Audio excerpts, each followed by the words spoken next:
My sister Cheryl was, by her very nature, a very caring person.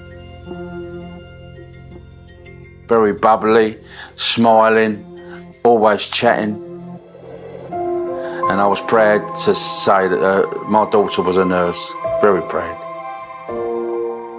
Cheryl was coming round to celebrate my birthday and really looking forward to it. And then I've had a call to say that my daughter has been involved in an incident. We found that a nurse had been savagely attacked in open air in the middle of the day. Cheryl had 72 stab wounds, including in her back, on her arms. One of the blows even split her skull open. I drove up to the hospital, heart was racing, brain was racing. You have a nurse just minding her own business, looking after people, just popping out for a quick break, and then meets this terrible end. A stranger murder is just so horrific and difficult because there's nothing that could have been done to prevent it. I think the shock, really, of losing your daughter as badly as that, it's hard to think of anything else, really. Hornchurch is at the London end of urban Essex, and it's at the end of a tube line. So it's a commuter belt area in which its entire existence is based on as a London overspill. So there are nice areas of Hornchurch, but it is very much a commuter suburb. Life growing up in the Ewart household was, say, like most people's everyday life. Just a normal, everyday family. My sister Cheryl was, we had I'd like to say a typical brother-sister relationship. You know, I loved my sister and she loved me. She was my younger sister, so I was having to look out for her. Back then, people used to play out, so I'd often be sent to go and look for her. Can you go and find your sister? And I think at the time I used to find that quite annoying, but you know, it's not so much now. It was a happy home. My mum was a good mum, and Terry, my stepdad, was a good father. I was so proud of her when she got a job in the hospital. To be a nurse, I mean, nurses are the most wonderful people you can wish for, really. And to have her as a nurse was unbelievable. Mother Nature had gifted her that gene to care. She had that way about her that she could bring out the best in people. Her normal day would have been very similar to most other people's. Go to work, go home, eat, sleep, do it all again the next day. It was 6th of April on my birthday. I was working delivering data tapes to banks and offices in the City of London. And about 9:30, on my way down to the van to unload, I just opened the doors when my phone went. And I picked the phone up, and it was Cheryl. And she wished me happy birthday. And she said, "Dad, I hope you're not doing nothing tonight, because we want to come round for an Indian and have a few drinks and have a nice evening for you." I said, "That'd be great. I'm not doing nothing, Cheryl. That'd be marvellous. I look forward to it." And that was about 9:30, 20 to 10. And then I moved on, said, "Tell her, Cheryl, I'll see you later." She went out to have a short walk for a breath of fresh air. She was expecting just to have a nice, normal day and celebrate her father. She never thought for a second something this horrific and tragic would happen to her. It was about 11:15 when the phone went again. And this time, it was my office where I worked. And they said, "Terry, we just wanted to let you know that there's been an incident at your daughter's hospital. And we're sending a driver out with your motor, and he'll take your round over, and we want you to go to your daughter's hospital straight away." And as soon as he arrived, I jumped in my car, and then I headed for the hospital. I'm thinking to myself, Oh, she must have had an accident or something. Hopefully nothing major.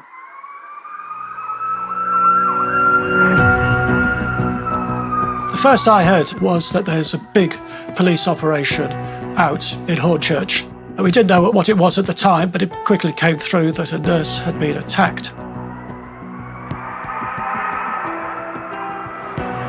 And when I pulled up at the hospital, there was a policeman in the middle of the road, and there was lots of people round by the gates. So I just pulled up, opened my window, and I said, "Oh, excuse me, could you help me? My name's Terry Hewitt. This policewoman in plain clothes called me over." And she said, "I'm very sorry to have to tell you this." She said, "But we believe your daughter has been murdered. She has a badge of Cheryl Moss on it, and we believe it to be your daughter." I was so shocked I can't actually remember anything else what she might have said to me.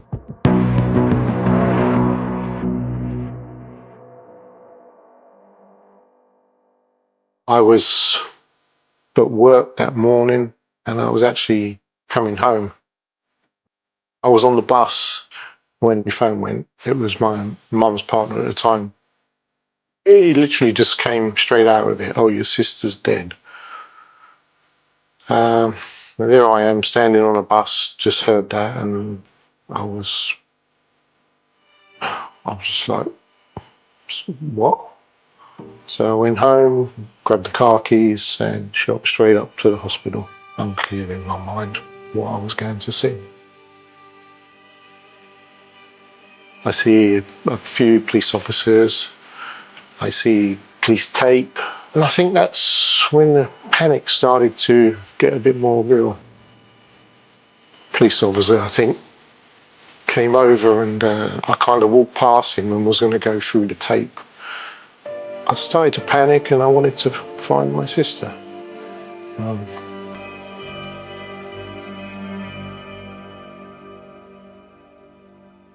Not sure I really believed it. I said, "Well, do you want me to identify her?"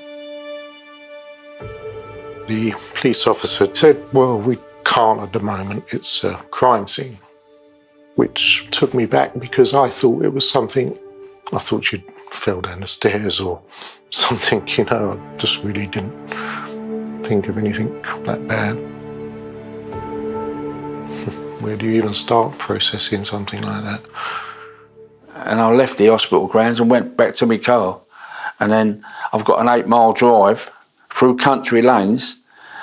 And all the time I'm driving, I'm thinking about it, and it hadn't hit me really.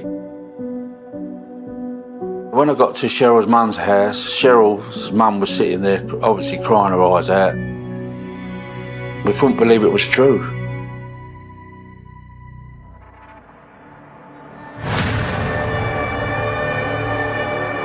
Cheryl was found very close to her workplace in a park with her body strewn, just covered in blood.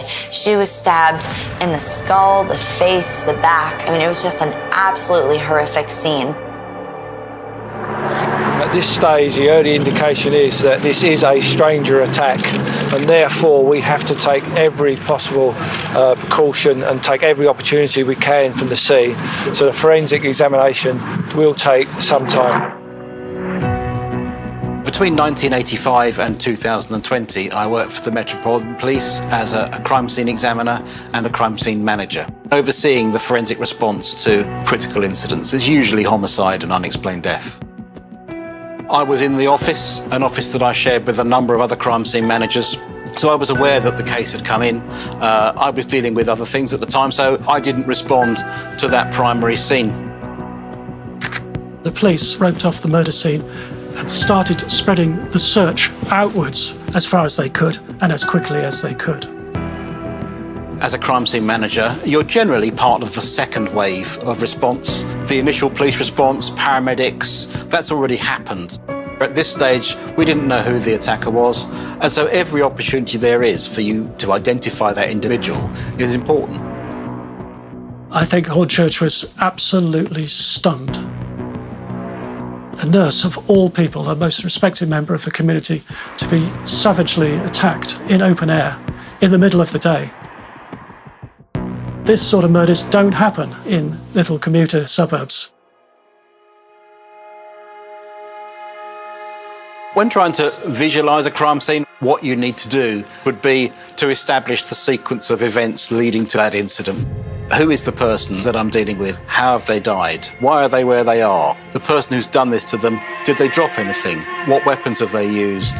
It's visualising, recording that scene exactly as it is as you arrive. Once that's done, you can then start to move things, you can start to deal with parts of that scene to recover the evidence.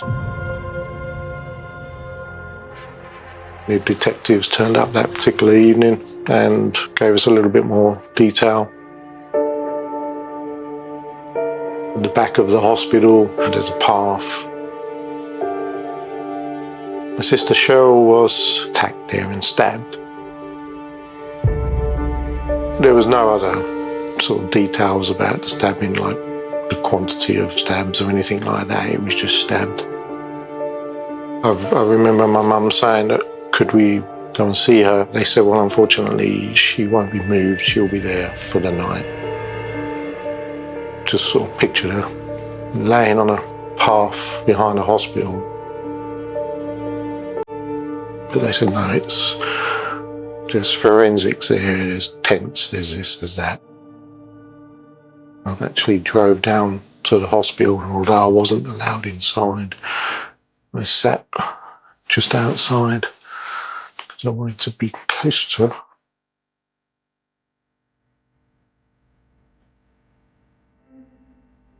Just felt so useless.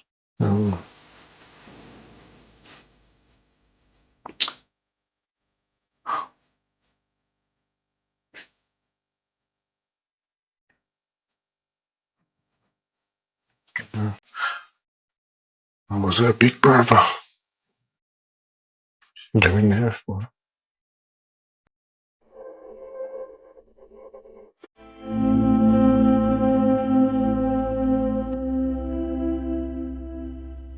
Well, I had loads of family come round, consoling me on my birthday, when I was supposed to have been sitting there with Cheryl, having a meal and having a few drinks, you know. Just had people round all the time, just consoling me. How sorry they are. I'll never forget that birthday, honestly. Cheryl's mum was absolutely devastated. It didn't really matter what the priest said, because it didn't make any difference to how you felt because of what had happened to your daughter. So she just let them get on with what they've got to do and get this person. Over a career with the police, you end up dealing with an awful lot of quite traumatic crime scenes. This one stands out because it appeared to be a stranger attack. A complete stranger with a knife. How on earth does a man with a knife run amok unchecked in a public place? Someone, possibly a neighbour, is actually a murderer, and if he's not caught, he'll do it again.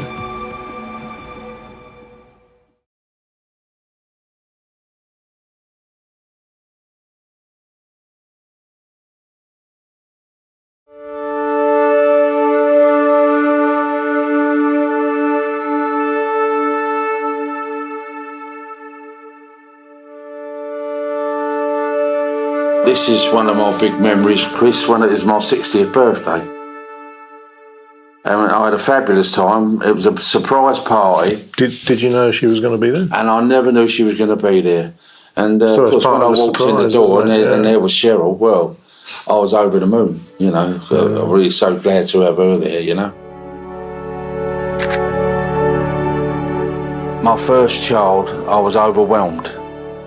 And I had tears in my eyes, and she was a beautiful little baby. She always playing with her toys. I didn't see nothing bad in her at all. She was the most wonderful little girl. And I was so proud of her. I really was.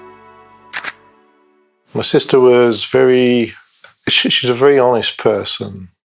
If she liked you, she liked you. If she didn't, you would know about it. And she wouldn't be afraid to tell you that. She enjoyed family, she enjoyed visiting family. I'd just not long started a family myself, and you know, if the opportunity was there, she'd be happy to come down and visit. You always assume that there's going to be time to make more memories, and you never assume that that will come to an end. Yeah, one of my fondest moments was she wanted to be there for the birth of my son. She really was so overjoyed with that experience. And my guessing is that probably it's an experience she would have liked to have had herself. Just look at that smile. Her wedding day, wedding day, sitting on my lap, having a drink like she likes a nice drink, doesn't she? She was just so happy, you know. She'd only been married for 18 months. She was still obviously clearly very much in love. She had a loving family. And yet she was struck down in the most brutal fashion imaginable. My first impression of the case was the amount of media interest. You don't get that on every case. There are always one or two cases that seem to spark more interest than normal in the media. This one clearly did. The main gates to St George's are now covered in floral tributes from friends, family and work colleagues. The whole community is still shocked at the senselessness of the murder. Cheryl was murdered on her father's birthday. A card on a bunch of roses from him reads, "So cruelly taken from us, will always be in our hearts." You know, what made you want to do that to my little girl? Cheryl's my only child, and to have her not around anymore, it was awful. People have often asked me, when did you last see your sister? What did you speak about? And truthfully, I couldn't remember. I suppose you never really imagined that the last conversation you're going to have is going to be the last conversation you have. So why would you necessarily remember it? I've always kept her mobile number. I'll never ever change it. Her name's there and her phone number's there, and that's it, you know. When I browse through and I look at that sometimes, but I won't take it off because I can't ever forget Cheryl. It's thought the nurse had just popped out for a cigarette. The killer could easily have made a getaway along this path and then out into a country park.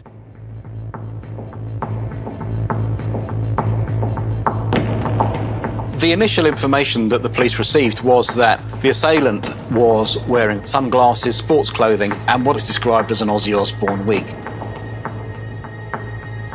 I received a call at home that evening to alert me about a dog walker was walking through the country park where he saw a bag on the riverbank and he could see what looked like a wig poking out of the bag. He called the police. Maybe this would lead us to identify the suspect. Cheryl had been stabbed over 70 times in broad daylight, and police knew that this was probably a stranger murder. They had to find them as fast as possible and hopefully prevent the same type of horrible thing that happened to Cheryl from happening to somebody else. So arriving at the scene, it was probably gone 10 o'clock at night, so it's pitch black. We're in a country park, there's no lighting. So we had to go and find where this bag was within a cordoned area to try and stop any people from getting in and interfering with it. So this is where it was. The undergrowth has grown considerably, the brambles, but it was between the tree and the riverbank here. It's not just a case of turning up and picking up the bag and taking it away to look at it somewhere warm and comfortable. It's far more involved than that, because if you pick it up and move it, you're going to contaminate it. You deal with this bag item by item. You take out a single item, you look at that item, you photograph the item, and then you package the item. Once the wig had been removed and packaged carefully, we went on to see what else was in the bag. And gradually, the sunglasses came out, sports clothing, a bloodstained knife, and this bag had appeared to be a direct link with the suspect. The knife wasn't a knife you might find in your kitchen. It was a far more sinister-looking knife, which is fairly unusual in itself. Kitchen knives are far and away the most popular knife to use. So as soon as you find something which is apparently bloodstained that isn't a kitchen knife, it has a degree of significance to it. How could someone be so careless to leave the murder weapon in a bag close to the crime scene? It wasn't necessarily carelessness, it was arrogance. Was it intentional? Had he stashed it here in order to return to it later? Or had he meant to throw it into the river and the bag perhaps caught on a tree and didn't make it as far as the water itself? When I was removing items from the bag, I was aware of what looked like a brown package right at the bottom of the bag. I remember thinking perhaps it was a weight, so that when the bag was thrown into the river, it made it sink. I picked it up and it was virtually weightless. It was an empty cardboard box. And as I picked it up and turned it over to see if anything was written on the other side of the box, I saw that it was a parcel that had been delivered in the post, and it had the name Harling on it and a local address. Police have the name and they have an address. I'm sure they're thinking, is this too good to be true that it was left right there in the murder kit, so close to the crime scene?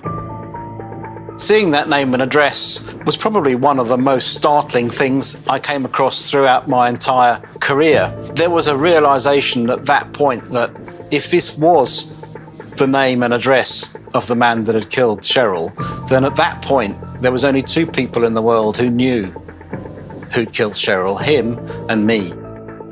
You can understand that there might be a desire to suddenly send people round to go and kick the door in on the address, but you can't do that. You don't know what the significance of it is. So it's a question of just passing that information on to the murder team who carried out their inquiries.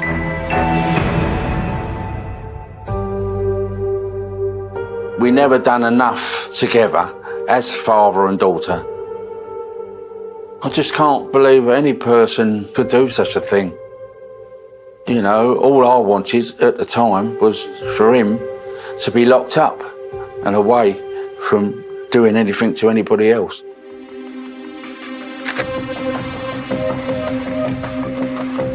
When you're dealing with a complex, traumatic crime scene, it is quite difficult to switch off. I think that you have to allow your brain a little bit of time to process what you've just been dealing with. I think it's a question of trying to get some sleep before you go back into work, at which point you will receive any updates that there are. By the next morning, the next news we heard was that the police had arrested a suspect. What we'd heard is just that they'd arrested somebody. It wasn't known at that time whether she knew this person or not.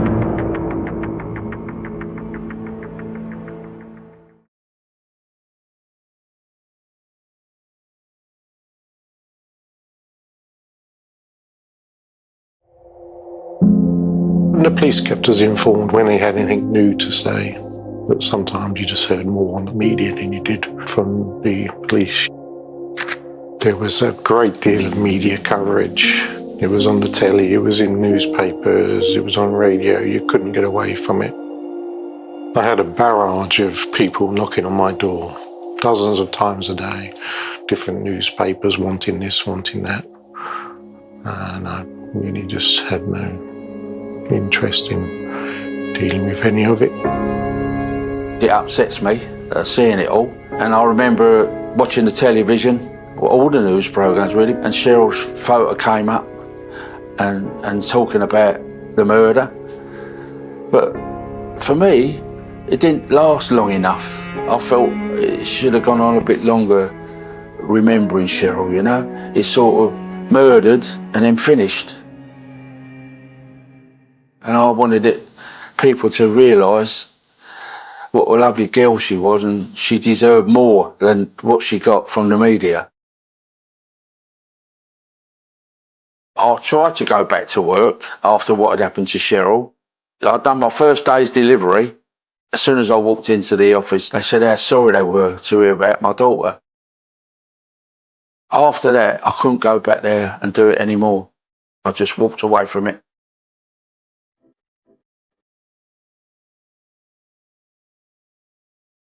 Stuart Harling was arrested just the day after the murder occurred. When police first searched Harling's home, they got a much better picture of who he was, and it essentially solidified in their mind that this actually was the person that committed these murders. Nobody looks like a Hollywood villain. They looked like ordinary people in the street, and Stuart Harling was no different. He was a teenager. He was only 18 at the time. It was a young man not too far away from where we lived, not known to my sister, to the best of our knowledge, not known to anybody on the grounds. And at that time, it seemed to indicate that it was a motiveless crime. Who was Stuart Harling? We know that when he was younger, he was quite academically gifted. He went to a grammar school, his teachers spoke highly of him, he was an altar boy, he was a scout troop leader. But unfortunately, things seemed to go awry as he got a bit older. The teachers noticed that he didn't really interact or mingle with his peers particularly well, and over time he became a loner. He became preoccupied with spending time online. He started playing violent video games, often for hours or entire days at a time. The police told me that when they went into his house, they looked on his laptop, which he was always on, and the last 30 pages that he visited on his laptop was all about serial killers. And the first page he visited was, "Is there any serial killers in Essex?" To hear something like that, a young lad that he was, wants to do what he wanted to do, it's terrible. Stuart Harling had developed a mad fantasy virtual world for himself, in which he admired serial killers like Daniel Gonzalez and Dennis Nielsen and Colin Ireland, almost as if they were pop stars or footballers. He was researching what these people had done. Similarly, he was doing combat training on his own. He was trying to become a better killer. It was almost like planning for a vacation, except he was planning a murder. The police had Harling, but so far all they had was circumstantial evidence. So this is why the DNA was key. In a case like this, where there's no apparent connection between the suspect and the victim, you need to prove that contact. You need to be able to demonstrate to a court that Stuart Harling came into contact with Cheryl Moss. If you can't do that, then it's very difficult to prove what's actually happened. Stuart Harling's DNA evidence was found in the bag, as well as Cheryl's. And that is really significant because there's no feasible reason why the two of them would have met before. So that means it would have confirmed the police's suspicions about him being the number one suspect. While he initially was reluctant to confess to the crime, that faded away very quickly, and ultimately he was almost proud to admit to what he had done. I suppose was a blessing from a certain perspective that it wasn't a long, drawn-out type of investigation. You know, nothing makes up for the loss. You know, they catch them, don't catch them, the loss is still there. But we take it as the only positive you can get from a very bad situation. I'm pleased that he got caught as early as he did, because who knows how many more people he would have done like he did to Cheryl, you know, if he hadn't been caught. For a stranger murder, there's an added layer of trauma because the whole thing is just so senseless. It's just so random. It's literally a case of the victim being at the wrong place at the wrong time. I remember Cheryl's funeral pretty well, actually. I don't think I took on board the amount of people that would be there. I never really realised when that car pulled in, we was in the first car behind the hearse. All I could see was a wall of people, and I was amazed. On the route and everything, because they stopped past the hospital. The nurses there brought out wreaths. Oh, so heartbreaking. I never expected that amount of people to be there. And it broke my heart to think that she was so popular and she had all these people there supporting the funeral, you know. It was amazing. And when we all came outside, people were coming up, you know, people that I didn't even know were there, you know, just putting their arm around you. And it's hard to, you know, to say, be strong after just what has happened, like, you know. During the funeral, I was asked if I wanted to help carry my sister, and I couldn't bring myself to do it. When you see the curtains close, it's kind of... it's real anyway, but makes it even more final, you know.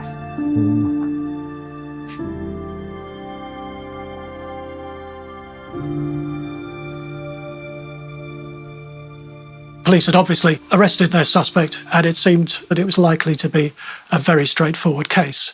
In terms of who had done it, of course, it then emerged that the issue would not be who had done it, but why he did it. In the days leading up to the killing, he prepared a murder kit. He bought the wig and the glasses. He bought the murder weapon. And perhaps most hauntingly, it seems like he was even practicing the route of where he was going to commit his horrific killings. There were other reports from other people in the preceding days to the attack on Cheryl Moss that they'd seen somebody acting strangely in the country park wearing what was described as an Ozzy Osbourne wig. Harling had gone off on a number of sort of dry runs, walking for hours and hours in the parks of Hornchurch, as if he was planning exactly what he was intending to do, finessing details. On the day of Cheryl's killing, he had set out with his murder kit, obviously with the intent of finding someone to kill.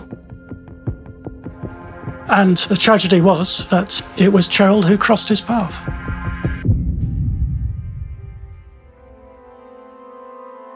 People often say, how do you say goodbye? And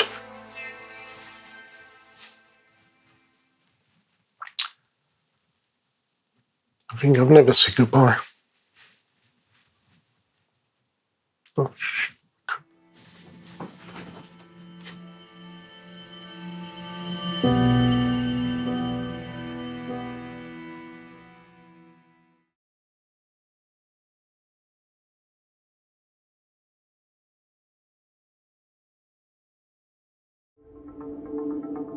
Stuart Harling was 19 by the time he came to trial, so he was still a very young man. And it was a very, very sad tale of a very promising boy who suddenly went off the rails in his teenage years. We went to the Old Bailey and his mum and dad were there. I didn't talk to him at all, but they were there as well for the same reason, to see what he had to say. The trial is a horrid thing to sit through, and you have to go through it day in, day out. Harling would plead not guilty to murder, but guilty to manslaughter on the grounds of diminished responsibility.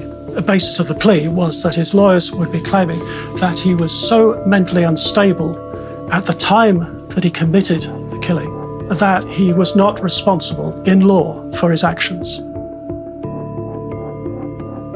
Stuart Harling had a diagnosis which is known as autistic spectrum disorder. Autistic spectrum disorder is a developmental disorder, and people who have this condition, they often struggle with social interactions. They might not fully understand some of society's norms and behaviours, and also they can have quite restricted interests or repetitive kind of movements. Harling's solicitors tried to propose that he had schizoid personality disorder, associated with people being quite cold, quite distant, quite aloof. There was something quite narcissistic about Stuart Harling. He wanted this infamy, and that doesn't fit in with the characteristics of schizoid personality disorder. People with that condition are indifferent to what others think about them. The jury's job was to decide, in basic layman's terms, whether Stuart Harling was mad or bad. During the trial, you hear a lot of factual information delivered without any emotion, which I understand. But it's very, very, very graphic. They actually had the stab wounds on the screen, and they went through every single stab. It was 72. And we had to sit there listening to that, and I just had tears in my eyes to think, you know, he could do such a thing. You run through it in your own mind, what it must have been like, and wouldn't wish that on anybody. Because my mum was too ill at the time to go. She was fighting cancer at the time, and she just couldn't make it. So to a degree I had to relay that to her as well afterwards, so I kind of had to go through it twice. You're upset about that, and you're very angry as well. All the time you got police officers with you, just in case you decide to do something stupid, which is tempting, trust me. You feel that anger just build up inside you, you know. You just... Anyway, leave that to your imagination. I remember looking at him, and the hatefulness in me was untrue, you know, but there's nothing you could do about it because there were so many police there preventing you from doing anything. Mostly in these cases, defence lawyers decide that their clients would be too unpredictable to allow to give evidence personally from the witness box and be open to cross-examination. But Harling was different. Harling went into the witness box and he told the court that having seen Cheryl on her phone, alone, distracted, very vulnerable, because she's only a small woman of 5'1", he waited till she'd finished on the phone and then launched his attack.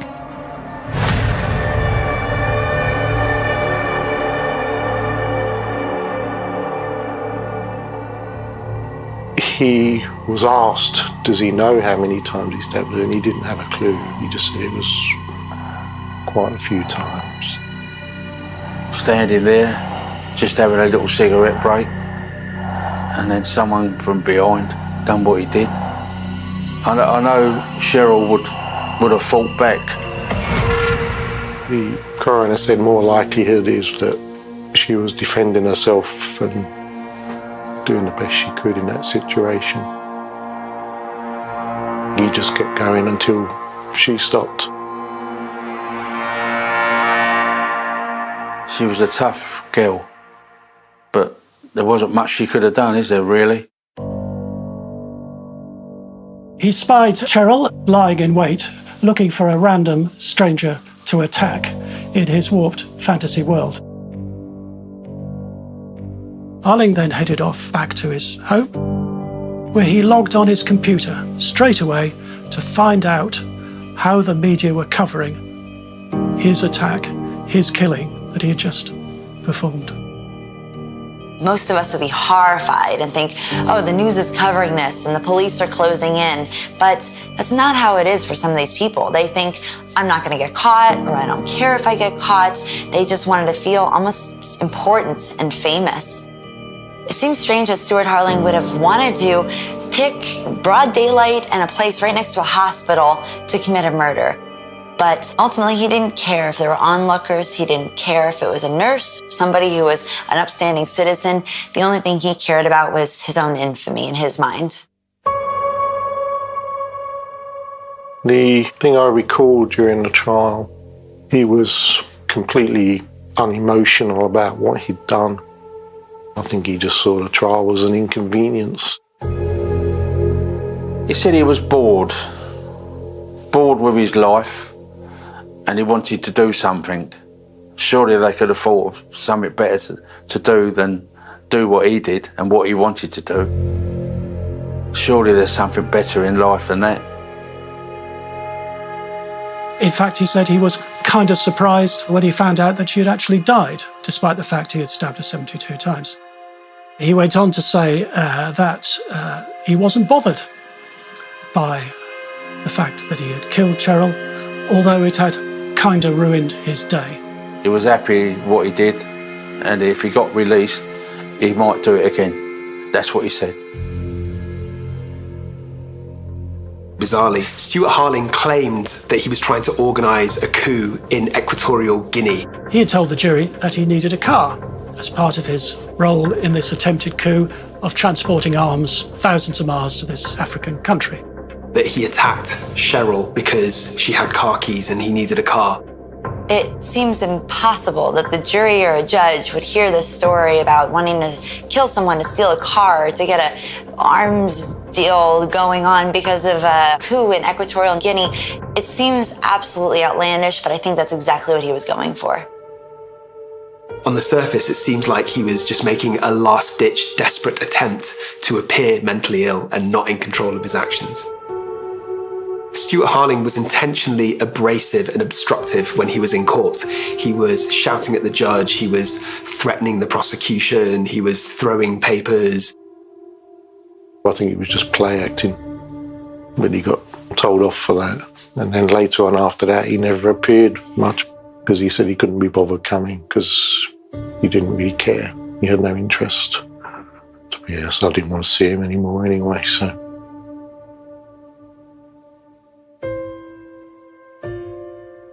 The jury must have thought, not only is this an extremely dangerous person who's admitting to committing this senseless murder, but he's also trying to manipulate us to make us think that he's crazy, and he's clearly calculating, premeditated, and absolutely ruthless and dangerous.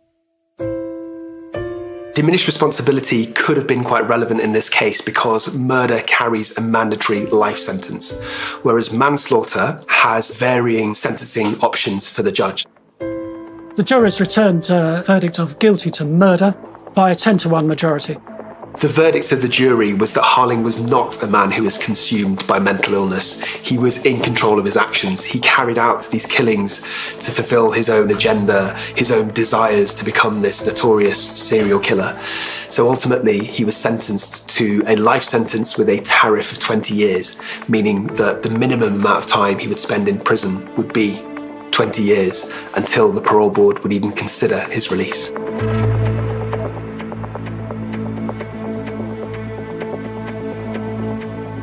I don't know what I would have done if it wasn't a guilty verdict, you know. I just don't know how I would have coped with it, really. It was very important that he got done for murder, because that's what it was at the end of the day.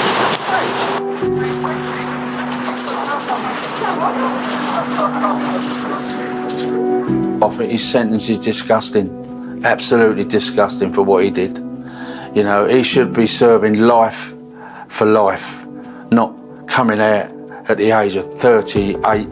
Who stabs someone 72 times and only gets 20 years?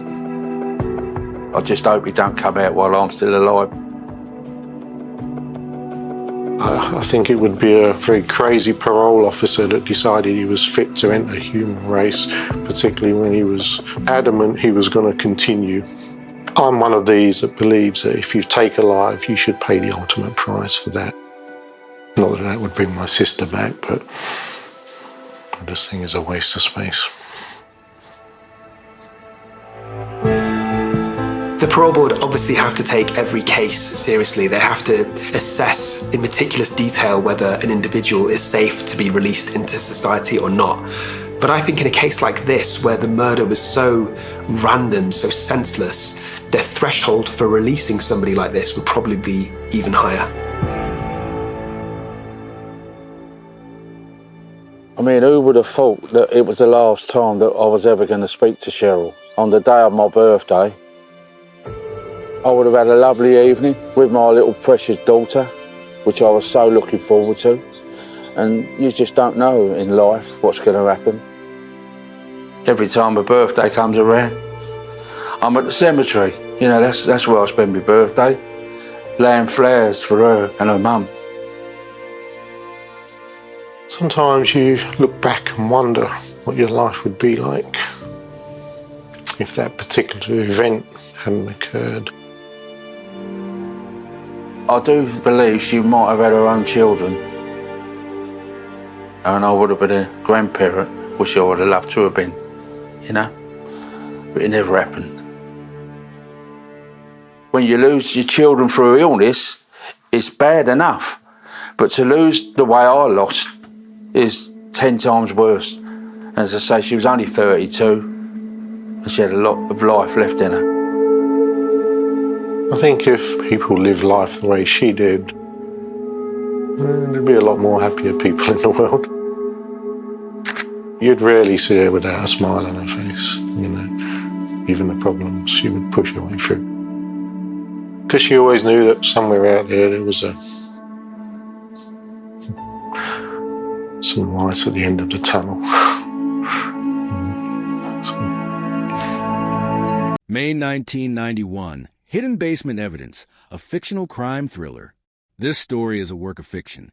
All characters, places, organizations, and events are fictional. It is written in a cinematic crime thriller style and is not based on a real criminal case. Some stories begin with a scream. Others begin with silence. The silence that settled over Ashbrook, a small fictional town on the rugged coast of Maine, lasted 33 years. It was the kind of silence people learned to live with, the kind that crept into family dinners, church pews, and empty streets after sunset, the kind that transformed unanswered questions into accepted history. People stopped asking what had happened because nobody believed an answer still existed, until the basement wall came down. The farmhouse stood alone at the end of a forgotten dirt road overlooking frozen marshland. Built sometime before the Second World War, it had survived decades of harsh winters, Atlantic storms, and neglect. By the autumn of 2024, the roof sagged under its own weight, windows were boarded shut, and vines had swallowed most of the front porch. Developers planned to demolish it within a week. The crew expected rotten timber. They expected mold. They expected rats. They did not expect a hidden room. Just after 9 in the morning, demolition worker Caleb Morris drove a pry bar into a cracked stone wall beneath the basement stairs. Instead of solid resistance, the wall echoed with a hollow thud. He stopped, hit it again. Another hollow sound. The foreman walked over. "What is it?" "I think there's empty space behind this." Within minutes, loose stones were removed one by one. Cold air escaped from the darkness beyond. Flashlights cut through decades of dust, revealing a narrow crawl space no larger than a walk-in closet. Nobody entered immediately. Something about the space felt wrong. Not dangerous. Deliberate, as though someone had wanted it forgotten forever. The first flashlight beam landed on a rusted metal toolbox. Beside it rested several cardboard boxes that had long since collapsed under moisture. A faded wool blanket covered what appeared to be an old wooden trunk. Everything wore the same thick layer of gray dust. Nothing looked disturbed. It seemed impossible that no one had opened a chamber in decades. Caleb climbed inside. His boot touched the floor gently. The silence became even heavier. He opened the toolbox. Inside were ordinary tools. A hammer, pliers, screwdrivers. Nothing unusual. Then he lifted the wooden tray. Beneath them, hidden underneath, lay a small bundle wrapped in yellowed newspaper. Inside the bundle, photographs. Dozens of them. Faces. Cars. Buildings. Every picture had been carefully labeled on the back with handwritten dates. The earliest read, October 1991. The foreman immediately ordered everyone out of the basement. By noon, local police had surrounded the property. No one yet understood why. Detective Sarah Whitmore arrived shortly after state investigators secured the farmhouse. She had spent nearly 20 years solving burglaries, fraud cases, and occasional homicide. Nothing in her career prepared her for what waited beneath those basement stairs. The photographs were unusual, not because they showed violence, because they showed observation.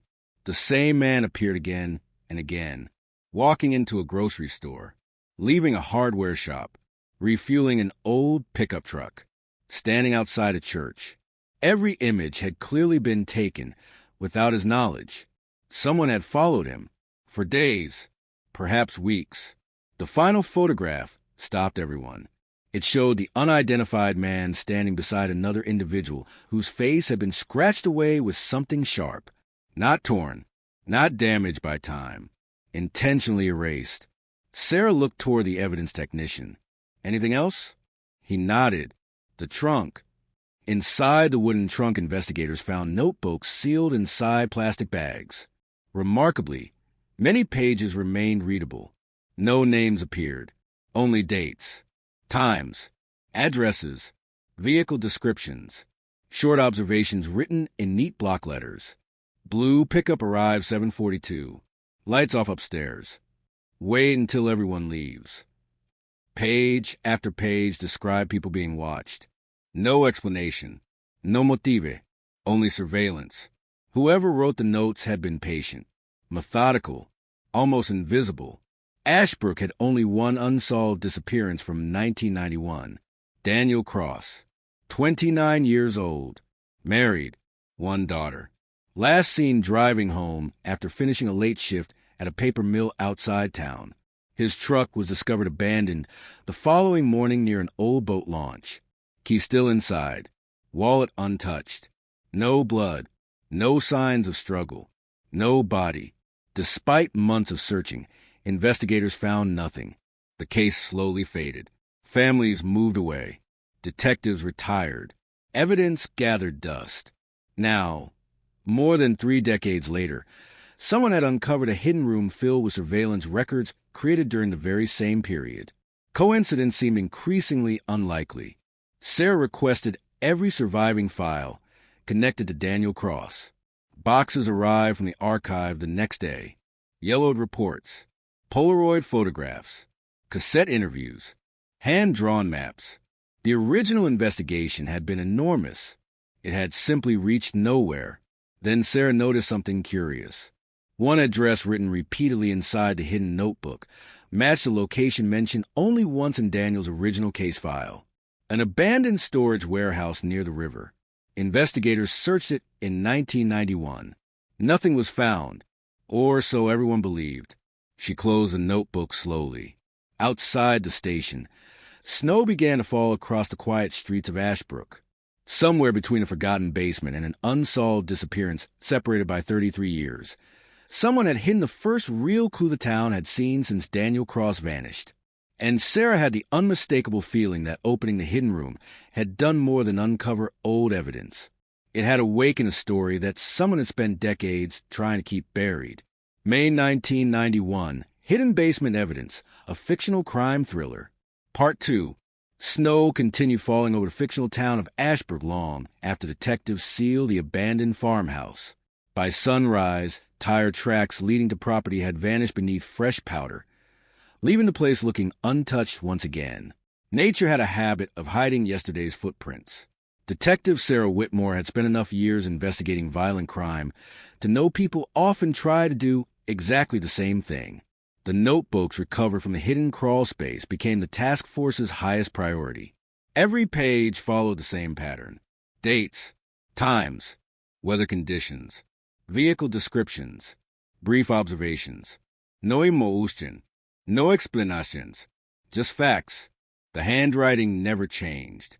Whoever had written the entries possessed remarkable discipline. One page described a blue pickup, leaving a paper mill shortly after midnight. Another documented a man entering the Ashbrook post office at exactly 8:13 a.m. Several pages reference abandoned roads outside town. Then Sarah found Daniel Cross's name. Not in a sentence, not in a report, just 2 words. Cross confirmed. Nothing else. No explanation of what had been confirmed. No location. No initials. Only those 2 chilling words written with darker ink than every other entry. The room fell silent. For 33 years, investigators had searched for anything directly linking Daniel Cross to another piece of evidence. Now his surname appeared inside a notebook that had been deliberately hidden behind a false basement wall. That discovery alone justified reopening the investigation. Forensic specialists began examining every notebook under magnification. The paper itself was ordinary. The ink dated consistently to the early 1990s. No modern alterations appeared. The notebooks had almost certainly been written during the same period as Daniel's disappearance. One analyst noticed something unusual. Several pages contained faint impressions from writing that had once existed on sheets removed from a notebook. Using oblique lighting, technicians slowly revealed partial words pressed into the paper beneath. Meeting. Warehouse. .11:40. Don't trust. The missing pages had been torn out carefully. Someone had wanted them gone. Sarah drove to the abandoned warehouse mentioned in both the old case file and the recovered notebook. 3 decades had transformed it into a shell of cracked brick and rusted steel. Windows were broken. The loading dock had collapsed. Inside, Dust coated every surface. The original investigation had searched the building thoroughly in 1991. At least that was what the reports claimed. Modern forensic technology, however, could examine places investigators once overlooked. Ground-penetrating radar mapped the concrete floor. Laser scanners recreated the building in 3 dimensions. Most of the structure revealed nothing. Then a technician stopped. One corner produced an unusual density beneath the slab. Not large, just enough to warrant further examination. Sarah stared at the monitor. Another hidden space? Or decades of ordinary construction debris? No one guessed. No one celebrated. Cold cases rewarded patience. Back in Ashbrook, retired Detective Harold Benson agreed to meet the task force. He had led the original investigation before retiring in 1998. Age had slowed his steps, but not his memory. When Sarah placed copies of the recovered notebook on the table, Benson remained silent for nearly a minute. "I've never seen these. You recognize the handwriting?" "No. What about the surveillance?" He shook his head. "If we found even one page like this in 91, the entire case would have changed." Sarah believed him. The frustration in his voice sounded genuine. Then Benson pointed toward one address written repeatedly inside the notebook. "I remember this road." "Why?" "We received an anonymous call telling us to search it." "Did you?" "Yes." "What did you find?" "Nothing." He paused. "At least, nothing we understood." The old evidence inventory still existed. Among dozens of ordinary items collected from that roadside search appeared one object almost everyone had forgotten: a disposable camera. Undeveloped. Investigators in 1991 believed it had been exposed to water and discarded it without processing the film. Sarah immediately requested the original evidence package. Miraculously, it still survived inside climate-controlled storage. The film was fragile. Experts warned it might contain nothing. Even so, they attempted recovery. Hours passed inside the laboratory. Finally, the first image appeared on the monitor. Blurry, dark, almost useless. The second image showed trees. The third, a vehicle, only part of it, but enough to identify a dark-colored pickup parked beside an old warehouse loading dock. No license plate, no driver.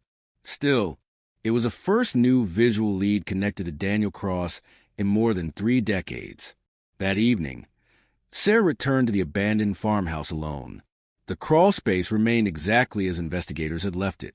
Flashlight beams swept across bare stone walls. She couldn't stop wondering about one question. Why hide the notebooks? If their author intended to preserve them, they could have been stored in any attic or lock cabinet. Instead, someone built a concealed chamber inside a basement wall. That required planning, time, purpose. Whoever sealed the room expected someone else to search the house one day. But not too soon. Decades too late. Sarah brushed dust from one remaining stone. A small symbol had been carved into its hidden side. Just a simple triangle. Nothing more. Perhaps a mason's mark. Perhaps a meaningless scratch. Or perhaps another message left by someone who believed the truth would eventually be found. Standing in the cold darkness beneath the farmhouse, Sarah realized the investigation was no longer about one missing man. The hidden room suggested something larger. Someone had watched people, recorded movements, collected photographs, then disappeared without ever revealing why. And somewhere beyond the missing notebook pages, another piece of the story still waited in silence, patiently, just as it had since the winter of 1991. The abandoned warehouse stood motionless beneath a pale winter sky, its broken windows staring across the frozen river like empty eyes. Detective Sarah Whitmore arrived just after dawn with a forensic team, portable floodlights, and a determination that had only intensified since the discovery of the hidden basement. The radar anomaly beneath the concrete floor refused to leave her thoughts. The original investigators had searched the warehouse 33 years earlier. They photographed every room, dusted every doorway for fingerprints, and cataloged every object they believed mattered. Yet technology in 1991 had limits. Concrete floors remained untouched unless investigators had probable cause to break them apart. Sarah intended to find out what lay underneath. The first core sample produced nothing but gravel. The second struck compact soil. The third hit wood. Every member of the team froze. Excavation began slowly. Rotary hammers peeled away the aging concrete, while archaeologists documented every layer to preserve the context of any discovery. Within 2 hours, a rectangular timber panel emerged beneath decades of hardened fill. It was not part of the building's original foundation. Someone had constructed it later. The wood, blackened with age and moisture, had been cut with remarkable precision. Rusted iron hinges remained attached to one edge, though they had fused solid after decades underground. "It looks like a hatch," one technician whispered. Sarah knelt beside it. "Open it." The hinges refused to move. A crowbar slipped beneath the edge. With a long groan of splintering timber, the panel lifted just enough to reveal a cavity beneath. Cold air drifted upward. The smell was unlike ordinary decay.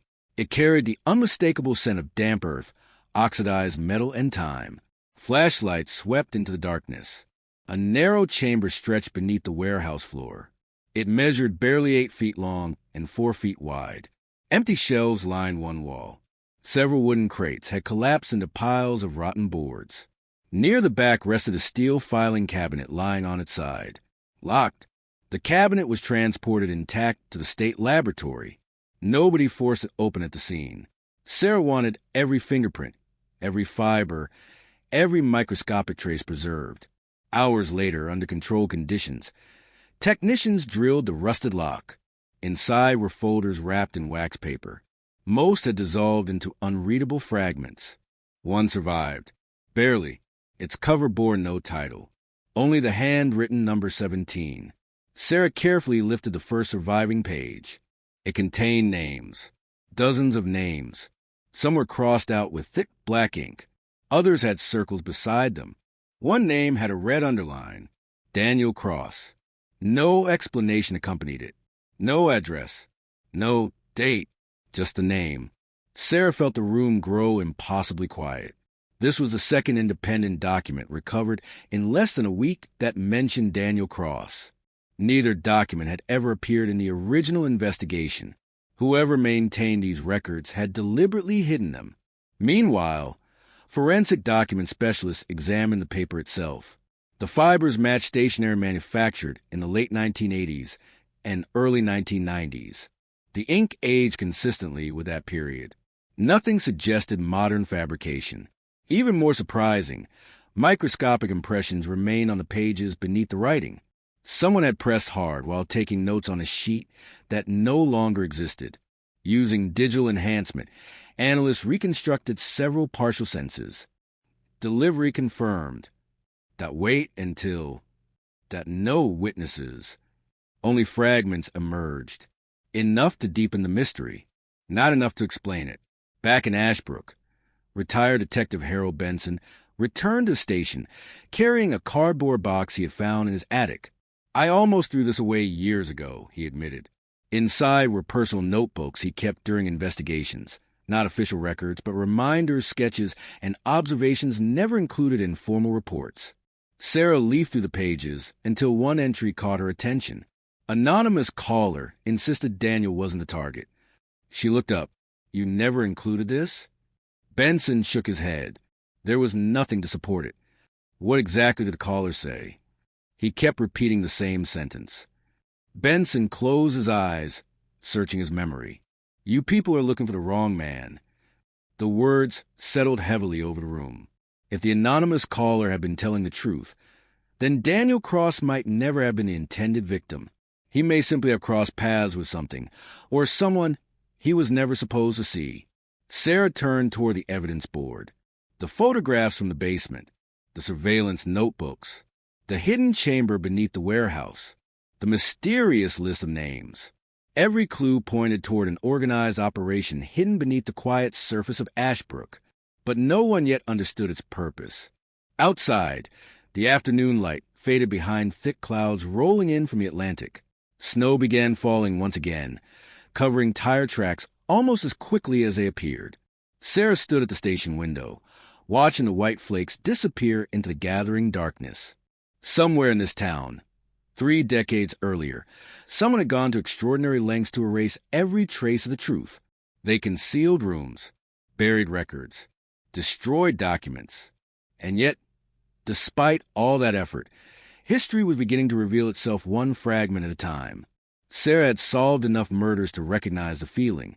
The investigation had reached a point of no return. The next discovery would not simply answer an old question. It would force everyone to ask an entirely new one. May 1991, Hidden Basement Evidence, a fictional crime thriller. Part 4.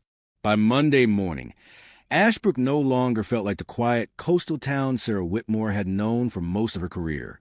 News of the hidden basement had spread faster than the winter storm. Television vans lined Main Street.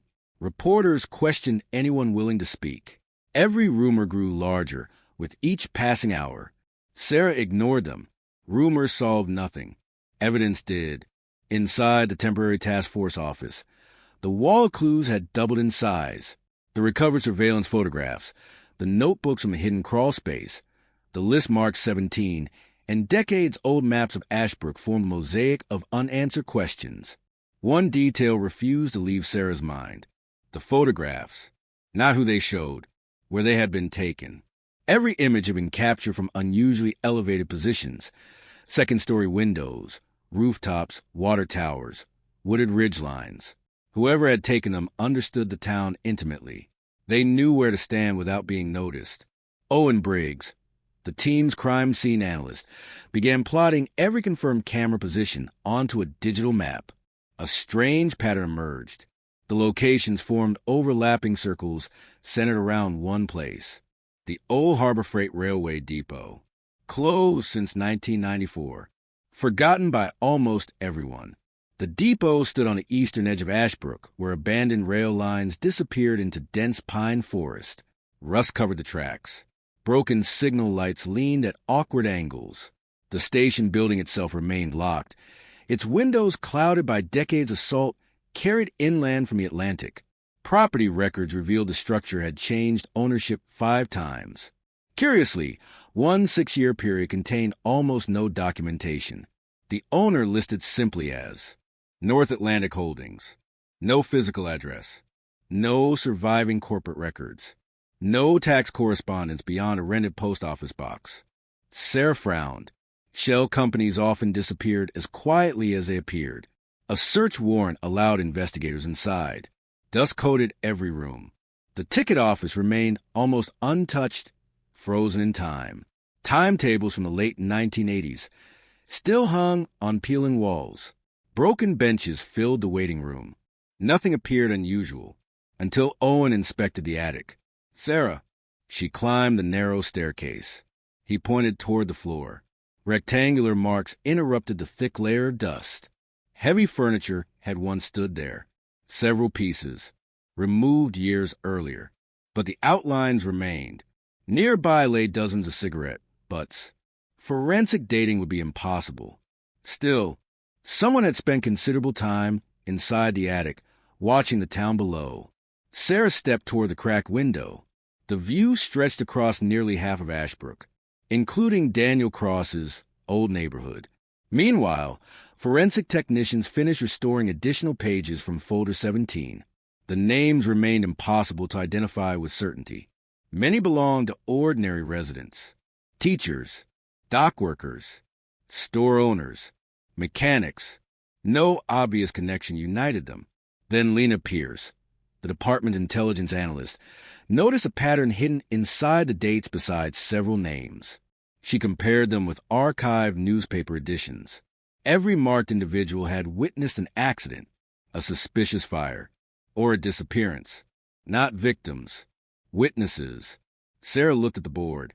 Someone was tracking people who saw something. No one disagreed. That realization changed the investigation entirely. The surveillance records were no longer random. They represented a system. Someone had monitored witnesses for reasons still unknown. Daniel Cross's name appeared on the same list, which meant he may have witnessed something before vanishing. Perhaps he had never realized it himself. retired detective Harold Benson, received an unexpected visitor that evening. A woman in her 70s introduced herself as Eleanor Graves. I saw the news. She held an old envelope in trembling hands.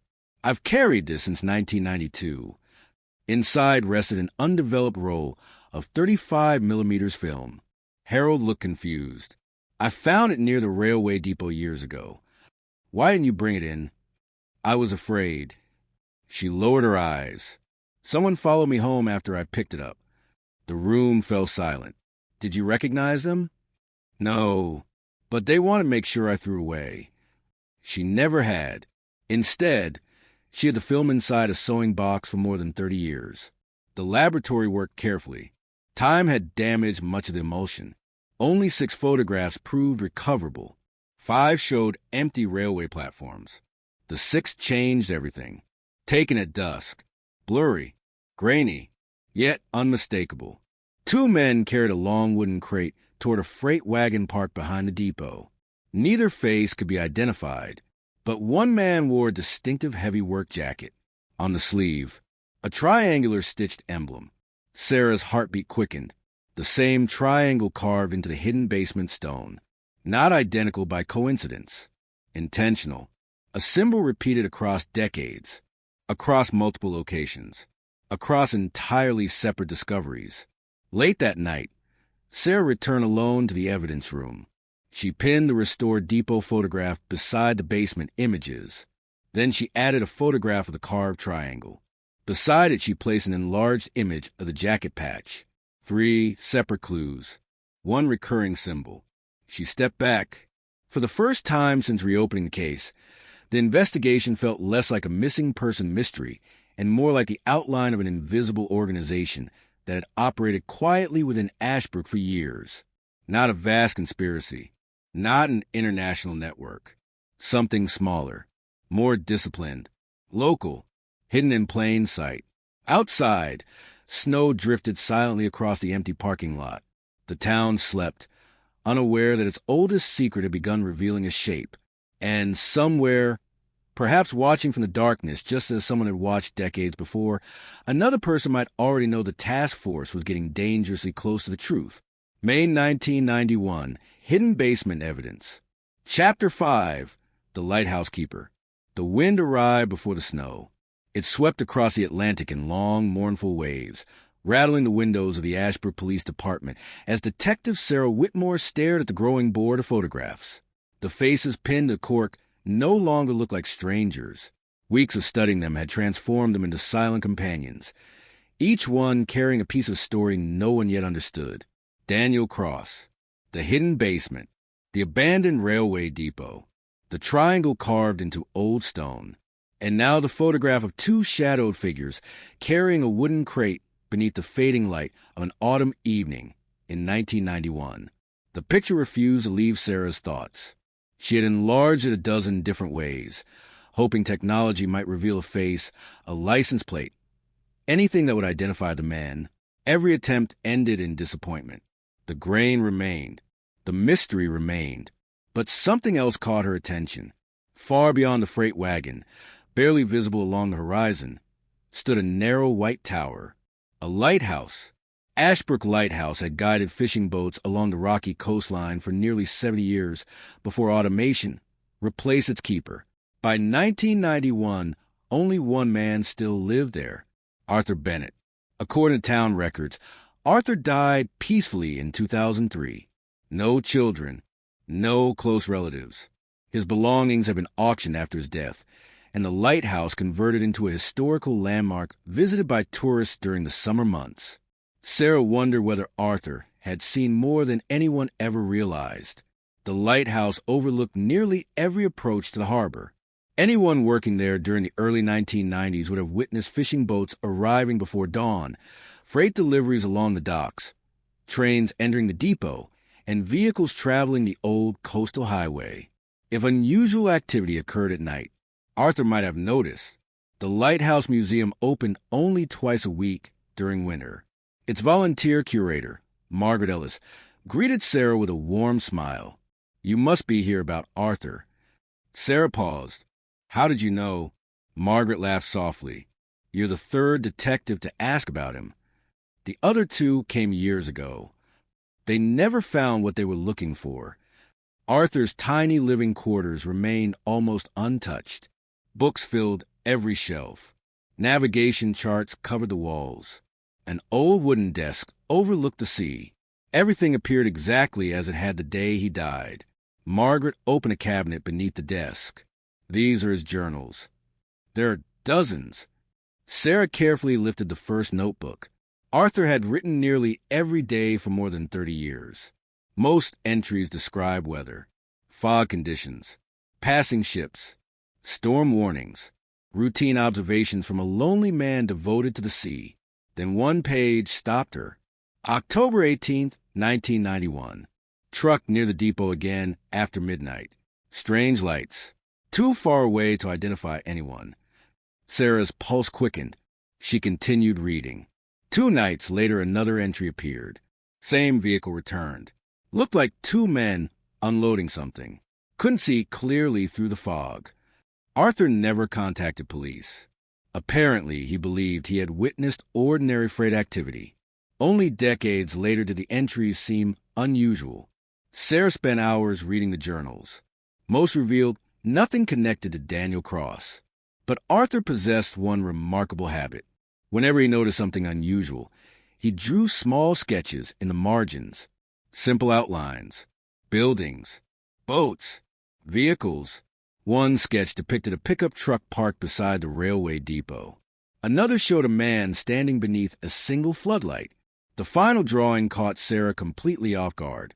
A small triangle, exactly the same shape recovered from the hidden basement and visible on the work jacket in the restored photograph. Arthur had even written beside it, "Seen this symbol twice this month." No explanation followed, only silence. That evening, Sarah returned to the station, carrying copies of every relevant journal page. Owen studied the sketches while Lena compared Arthur's observations with their reconstructed timeline. The dates aligned almost perfectly. The lighthouse keeper had unknowingly documented activity surrounding the depot during the same weeks Daniel Cross disappeared. He never realized those quiet notes would one day become valuable evidence inside an entirely different investigation. What do you think the triangle means? Owen asked. Sarah leaned against the evidence board. I don't know. A company logo? A private work crew? A local club? She shook her head. If it were ordinary, we would have identified it already. Outside, darkness settled over Ashbrook Harbor. The lighthouse beam rotated slowly across the ocean, exactly as it had for generations. Sarah drove there once more, before midnight. She climbed the spiral staircase alone. From a lantern room, the entire coastline unfolded beneath her. The railway depot, the abandoned warehouses, the frozen docks, even the distant farmhouse where the hidden basement had been discovered. For the first time, she understood Arthur Bennett's unique perspective. He hadn't been investigating anyone. He had simply been watching the sea. Yet from that lonely tower, he unknowingly became the only person who observed fragments of a mystery stretching across several weeks in 1991. He never solved it. He never even realized one existed. But his quiet journals had survived. Sometimes history preserved itself through heroes. Sometimes it survived because an ordinary man wrote down what he saw before going to bed. Sarah looked out over the dark Atlantic. Somewhere beyond the crashing waves, another storm was gathering. She had the unmistakable feeling the investigation was approaching its turning point. The hidden basement had opened the door. The railway depot had widened it. Now the lighthouse keeper, without ever intending to, had illuminated a path leading toward the heart of the mystery. And for the first time since reopening Daniel Cross's disappearance, Sarah believed someone had been watching the truth all along. They simply never understood what they were seeing. May 1991, Hidden Basement Evidence. Chapter 6, The House on Alder Hill. The storm reached Ashbrook just before dawn. Rain lashed the coastline, turning the snow into gray slush that streamed through gutters and flooded narrow streets. The Atlantic crashed violently against the rocky shoreline, while the lighthouse beam struggled to cut through curtains of mist. Detective Sarah Whitmore had slept less than 3 hours. Arthur Bennett's journals remained spread across her desk, covered with handwritten notes and colored tabs. The old lighthouse keeper had unknowingly become the investigation's newest witness, even though he had been gone for more than 20 years. One entry continued to trouble her. Truck turned toward Alder Hill after leaving the depot. It was the only time Arthur had mentioned a destination. Sarah circled the words again. Alder Hill. The road still existed. Barely. It wound through dense pine forest before climbing toward one of the highest ridges overlooking Ashbrook Harbor. In 1991, several families had lived there. Today, only 2 houses remained occupied. Most had been abandoned after the local lumber industry collapsed. Sarah and Owen drove there shortly after sunrise. The storm had scattered broken branches across the narrow road, moss-covered cracked asphalt. Mailboxes leaned at impossible angles. The final property stood at the very top of the hill, weathered white paint peeled from every wall. A sagging porch overlooked the valley below. An elderly man answered after the second knock. "My name is Benjamin Harper." Sarah introduced herself. "We're investigating events connected to 1991. Benjamin's expression changed almost immediately. "I wondered when someone would come."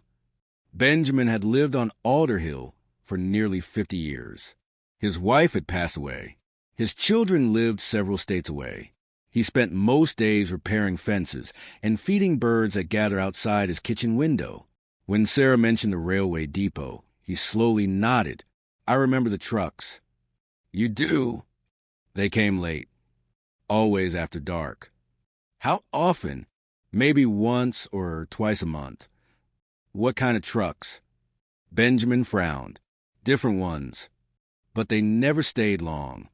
He walked to an old bookshelf and removed a faded spiral notebook. "I used to write down strange things." Sarah exchanged a quick glance with Owen. Another notebook. Benjamin smiled. "My wife thought I was becoming paranoid."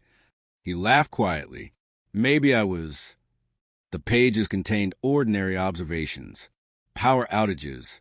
Heavy storms. Wildlife. Then, vehicle descriptions.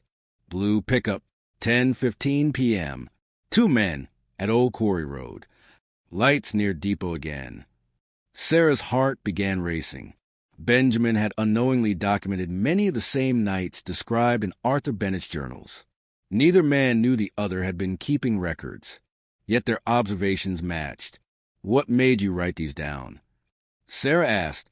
Benjamin looked out the window. "I couldn't sleep. I'd sit on the porch. Those trucks were the only things moving." He paused. "They always took the back roads. Never through town." Owen compared Benjamin's notebook with historical maps. The route fit perfectly. Vehicles leaving the railway depot could climb Alder Hill, cross the abandoned logging road, and disappear toward the interior forest without passing a single traffic light. It wasn't the fastest route. It was the quietest. As they prepared to leave, Benjamin hesitated. There was one more thing. Sarah turned back. "I heard voices once." "When?" "I don't remember the exact date." "Autumn." "What did they say?" "I couldn't hear much." He closed his eyes. But one sentence stayed with me. "Nobody can know what's in the basement." Silence filled the room. Sarah said nothing. Benjamin couldn't possibly know about the hidden crawl space discovered only weeks earlier. Yet decades before, someone had apparently spoken about a basement while traveling the same isolated roads connected to the investigation. The forensic team returned to the abandoned farmhouse later that afternoon. This time they examined every inch of the basement walls. Laser scanners measured the stonework with sub-millimeter precision. Several irregularities appeared. Not hidden rooms. Hidden repairs. Sections of masonry had been rebuilt at different times. Someone had altered the basement more than once. Behind one repaired corner, technicians discovered a narrow cavity barely large enough to conceal a small object. Inside rested a rusted brass key. No tag, no markings, only years of corrosion. Back at headquarters, the key was cleaned carefully. As dirt disappeared beneath the microscope, tiny engraved letters emerged. El 17. Sarah stared at the monitor. Folder 17. The filing cabinet beneath the warehouse floor. Coincidence? Perhaps. Or perhaps the number identified something entirely different. Either way, the key had not been left there accidentally. Someone had hidden it inside the wall before sealing the masonry, not for convenience, for safekeeping. Late that evening, Owen searched county archives for any property, locker, or storage facility using the designation L17. Hundreds of results appeared, most unrelated. One stood out. A long-demolished railway storage building beside the harbor maintained numbered cargo lockers until 1995. Locker 17 had never been claimed after facility closed. According to municipal records, its contents were transferred into city storage. No inventory listed what those contents were. Sarah slowly closed the file. Every answer seemed to produce another unanswered question. The notebooks had led them to the depot. The depot had led them to the lighthouse. The lighthouse had led them to Alder Hill. Now a rusted key hidden inside a basement wall pointed to a forgotten railway locker abandoned for more than 30 years. Outside, the storm finally began to fade. Clouds drifted east across the Atlantic, revealing a narrow strip of moonlight over Ashbrook Harbor. Sarah stood at her office window, watching the distant lighthouse sweep across the dark water. Somewhere inside the forgotten history of this quiet town, the missing pieces were beginning to connect, not because of luck, not because of coincidence, but because ordinary people, an old lighthouse keeper, a lonely man on a hill, and detectives unwilling to surrender to time, had each preserved one small fragment of a story that refused to disappear. Tomorrow, they would open whatever remained of Locker 17. And Sarah couldn't shake the feeling that whatever waited inside had been hidden there by someone who expected it to stay buried forever. May 1991, Hidden Basement Evidence. Chapter 7, Locker 17. The rain had stopped before sunrise, leaving Ashbrook wrapped in an eerie stillness. Thin layers of fog drifted across the harbor, swallowing the abandoned railway tracks one moment and revealing them the next. From the steps of the police station, Detective Sarah Whitmore watched the mist roll across the waterfront like a curtain slowly rising before the next act of a play. Today, they would finally learn whether the brass key hidden inside the farmhouse wall belonged to a forgotten railway locker. If it did, someone had gone to extraordinary lengths to ensure it would never be found. The old municipal warehouse stood several blocks inland from the harbor. Once used to store unclaimed freight from the railway depot, it had since become a neglected archive of forgotten property. Shelves stretched from floor to ceiling, filled with dusty crates, rusted bicycles, broken furniture, and boxes whose labels had faded beyond recognition. The warehouse manager, Martin Doyle, greeted Sarah with an apologetic smile. "I've worked here 18 years, he said. "I don't think anyone has ever asked about Locker 17. He led the investigators through a maze of narrow aisles until they reached a locked steel cage in the far corner of the building. A faded inventory tag hung from the wire mesh. El-17. Sarah reached into an evidence bag and removed the brass key.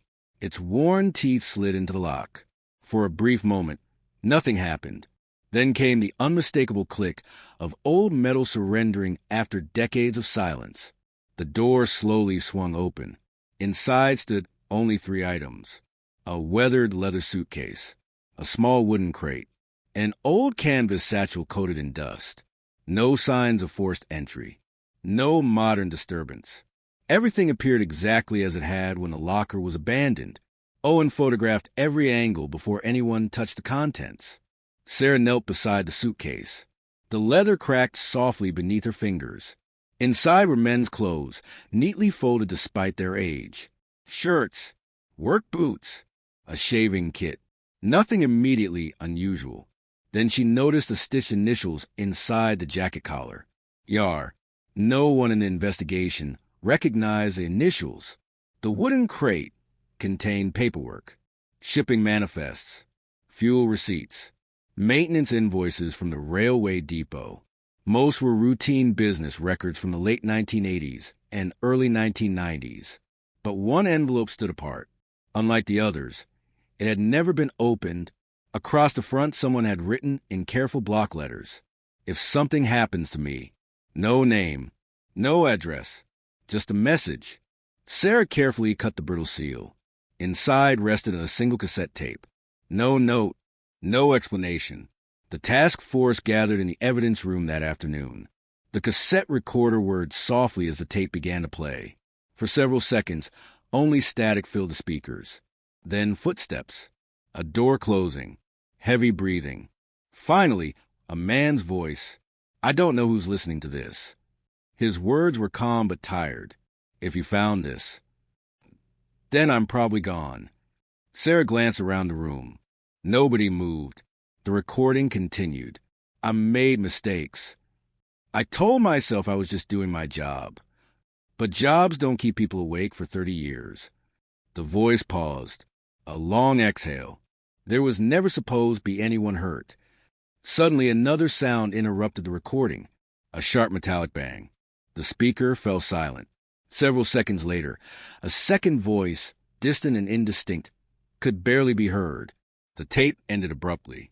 No names, no locations, only silence. Audio specialists immediately began enhancing the recording. The first speaker remained unidentified. Age, regional accent, and background noise offered few reliable clues.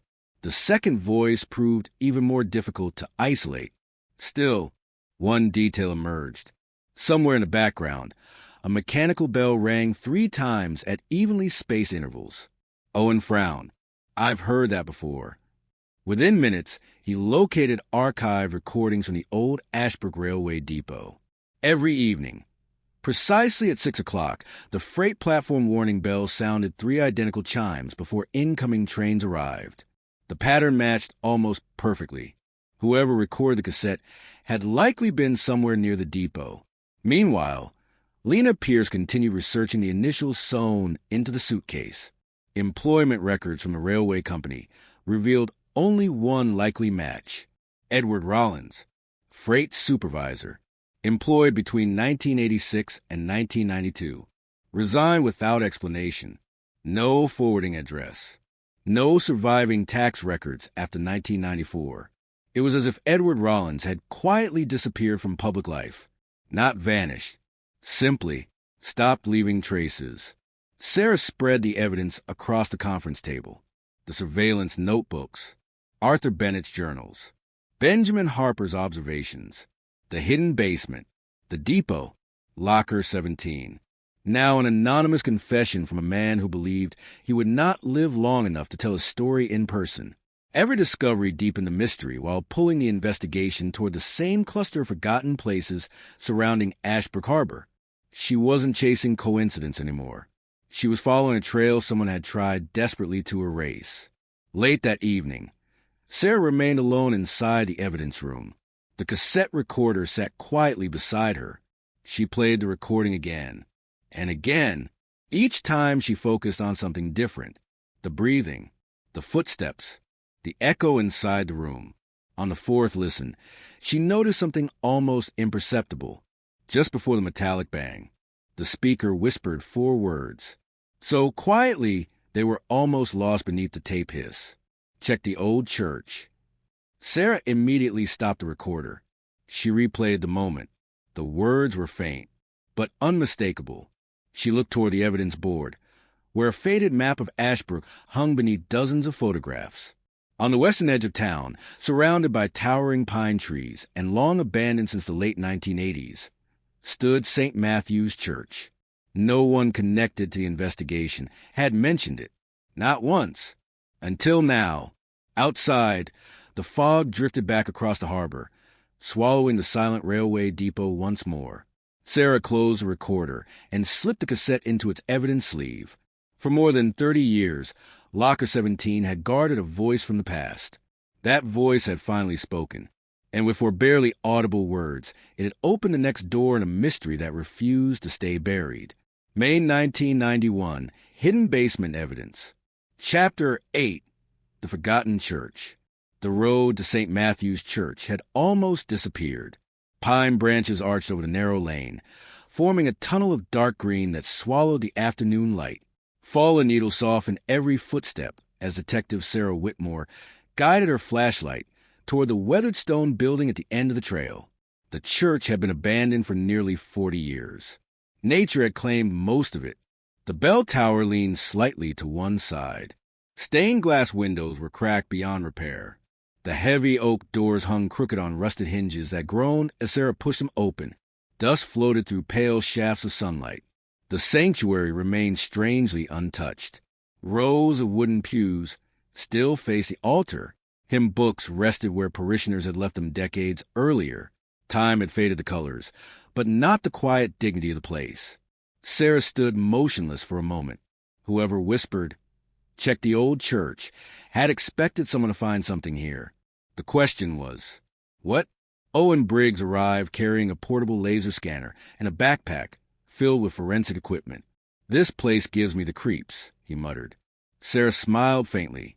Churches usually aren't supposed to. They're also not usually abandoned in the middle of the woods. Together, they began documenting the interior. The scanner slowly swept across the walls, creating a digital model of the entire structure.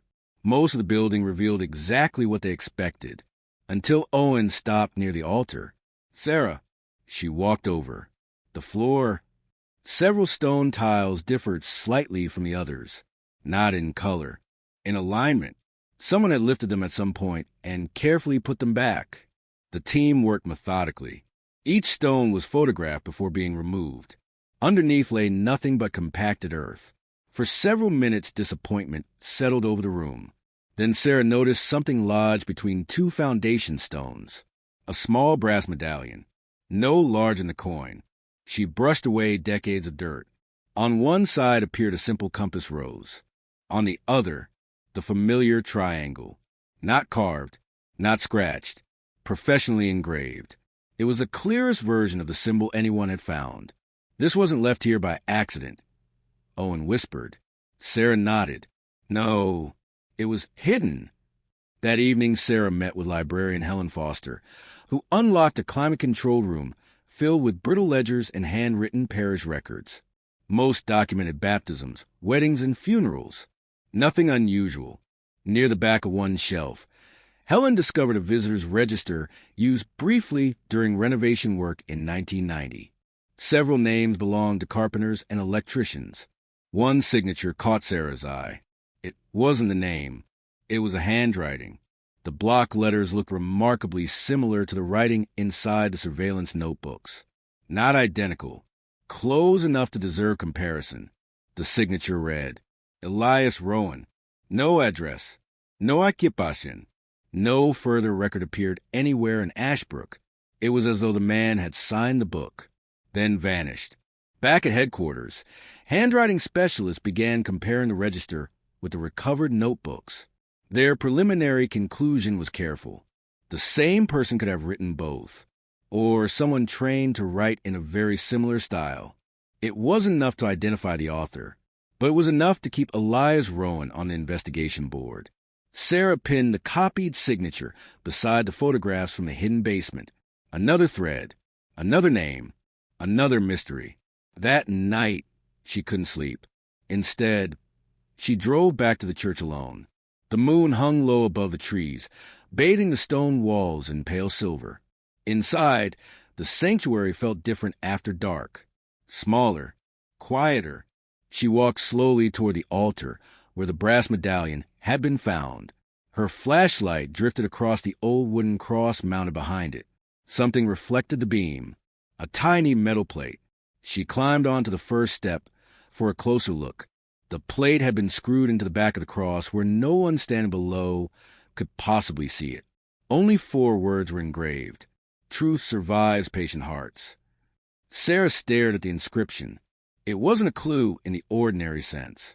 It revealed no names, no dates, no hidden compartments. Yet somehow it felt like a message left for whoever continued, searching long after everyone else had given up. She smiled to herself. Whoever you were, she whispered into the empty church, you believed someone would keep looking. Outside, the wind swept through the pines, carrying the soft creak of old branches across the abandoned cemetery. The mystery surrounding Daniel Cross had begun with a hidden basement. Now it stretched across forgotten buildings, silent witnesses, and symbols that refused to disappear. Sarah walked back into the cold night with a brass medallion secured inside an evidence pouch. For the first time since reopening the case, she no longer felt as though she was chasing scattered clues. She felt as though someone, decades ago, had quietly laid a trail, trusting that one determined investigator would eventually be patient enough to follow it to the end. May 1991, Hidden Basement Evidence. Chapter 9, Echoes Beneath the Ice. The first hard freeze arrived overnight. Ashbrook Harbor disappeared beneath a sheet of pale gray ice, broken only where the tide continued to push against the old wooden piers. The town seemed quieter than ever, as if winter itself were holding its breath, while Detective Sarah Whitmore pieced together fragments of a story that had waited more than 3 decades to be told. The brass medallion recovered from St. Matthew's Church lay inside a clear evidence sleeve on her desk. Under magnification, the engraved triangle revealed details that had been invisible to the naked eye. Tiny lines radiated from each corner, almost like a map. Sarah called Owen into the lab. "What do you see?" He leaned over the microscope. "It isn't decoration." He rotated the image. "The lines aren't symmetrical." Within minutes, they scanned the medallion into a computer and enlarged the engraving nearly 200 times. The triangle transformed into a network of intersecting paths. Not roads, not rivers. Measurements. One side was slightly longer than the others. Several tiny dots marked specific points along the edges. Sarah suddenly reached for an old county survey map recovered from the courthouse archives. She laid it beside the digital image. Owen looked at her. No way. The proportions matched. The triangle wasn't a symbol alone. It represented 3 locations: the abandoned farmhouse, the railway depot, and St. Matthew's Church. Each point formed one corner of an almost perfect triangle across Ashbrook. If those are the 3 corners, Sarah whispered, that what's in the middle? Owen overlaid the map digitally. The center fell several miles north of town, deep inside Black Pine Forest. Today, the area was part of Protected Wildlife Reserve. In 1991, it had belonged to an abandoned granite quarry. The quarry had been closed since the late 1970s. Old newspaper clippings described unstable cliffs, flooded tunnels, and repeated trespassing by adventurous teenagers. County officials eventually fenced the property before abandoning maintenance altogether. Sarah requested satellite imagery. Dense forest covered almost everything. Only faint outlines of the quarry remained visible beneath the trees. If someone had hidden something there decades ago, nature had done an excellent job protecting it. The following morning, Sarah, Owen, and Ranger Michael Hayes hiked toward the old quarry. Fresh snow muffled every footstep. Towering pines blocked much of the daylight. The deeper they walked, the quieter the forest became. No traffic, no distant machinery, only wind moving through frozen branches. Eventually, they reached the quarry's edge. Jagged granite walls descended into a basin filled with dark water. Abandoned machinery rusted where workers had left it decades earlier. Michael pointed toward a collapsed maintenance shed. That's the only building still standing. Inside, everything smelled of damp wood and cold stone. Broken shelves lined the walls. A rusted stove leaned against one corner. Nothing immediately drew attention. Then Sarah noticed scratches across the floorboards. Straight, parallel, as though something heavy had been dragged repeatedly toward the back wall. Owen knelt beside them. These aren't recent. The marks disappeared beneath an old wooden cabinet. Together they pushed it aside. Behind it lay a narrow trapdoor, almost completely hidden beneath dust. Sarah looked at Owen. You seeing a pattern? He laughed quietly. Basements. Hidden rooms. Now trapdoors. The hinges resisted at first. When the door finally lifted, stale air drifted upward. A ladder descended into darkness. Unlike the hidden chamber beneath the farmhouse, this space wasn't sealed. It had simply been forgotten. Flashlights swept across rough stone walls. The underground room measured no more than 15 feet across. Wooden crates had collapsed into rotten splinters. Shelves stood empty. Someone had removed nearly everything long ago. Almost. On the far wall hung a large chalkboard. Despite years of moisture, faint writing remained. numbers, dates, arrows connecting locations. Most had faded beyond recognition. One phrase remained surprisingly clear. Everything moves Friday. Sarah studied the words. No year, no month, no explanation. Yet another fragment. Near the chalkboard, Owen discovered an old projector reel inside a waterproof metal canister. Unlike paper, film sometimes survived astonishingly well. The canister remained tightly sealed. Sarah smiled. Let's hope whoever packed this knew what they were doing. Back at the laboratory, preservation specialists opened the container under controlled conditions. The film had deteriorated but remained largely intact. Frame by frame, technicians digitized every surviving image. Most showed ordinary industrial scenes. Railway tracks, loading docks, workers moving freight. Then one sequence changed everything. A young man turned toward the camera unexpectedly. For only a second, his face filled the frame. Clear, sharp, unlike every blurry photograph recovered so far. Sarah froze. It wasn't Daniel Cross. It wasn't anyone currently on the investigation board. Yet the man wore the same heavy work jacket seen in the railway depot photograph. The same triangular patch appeared on his sleeve. For the first time, the mystery had produced a face. No name, no identity, but a face. Night settled over Ashbrook once again. The task force gathered around the projection screen in silence as the restored frames played repeatedly. Each viewing revealed another tiny detail. A truck parked in the background. A clock mounted above a warehouse door.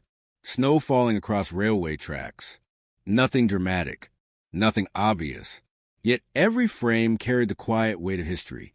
Someone had recorded these images without realizing, or perhaps fully intending, that decades later they would become part of an entirely different story. Sarah switched off the projector. The room fell dark, except for the glow of the evidence board. The farmhouse, the church, the depot, the quarry, for forgotten places connected by a symbol that had once seemed meaningless. Now each location had offered another piece of the same puzzle. She looked once more at the unidentified young man frozen on the monitor, somewhere in the archives of Ashbrook, or perhaps only in someone's fading memory. His name still existed. Finding it might not solve every mystery, but Sarah had a feeling it would finally reveal why so many people had spent years hiding pieces of the same story in different corners of the town. And once that first name was known, the silence surrounding 1991 would never be the same again. May 1991, Hidden Basement Evidence. Chapter 11, The Missing Pages. The journal remained on Sarah Whitmore's desk long after everyone else had gone home. Rain tapped softly against the station windows, while the old clock above the hallway marked each passing minute with a hollow click. She had read Michael Rowan's journal 3 times from beginning to end, searching not for dramatic revelations, but for patterns. Michael never wrote like a man hiding secrets. He wrote like a man chasing them. Every page contained observations rather than conclusions. He sketched buildings, copied license plate numbers, noted unusual deliveries, and described conversations he only partially overheard. Whenever he believed he understood what was happening, another entry contradicted his theory. Sarah recognized the feeling. It was a handwriting of someone trapped inside a mystery too large to understand. The final unfinished sentence haunted her. If Daniel tells the police. Nothing followed. The remaining pages had been torn away with remarkable care, not ripped in anger, removed deliberately. Someone had wanted those pages. The question was simple. Who? The next morning, Owen carefully examined the journal's binding beneath a microscope. The missing pages weren't removed recently, he said. The paper fibers have aged exactly like the rest of the book. So they disappeared in the early 90s? He nodded.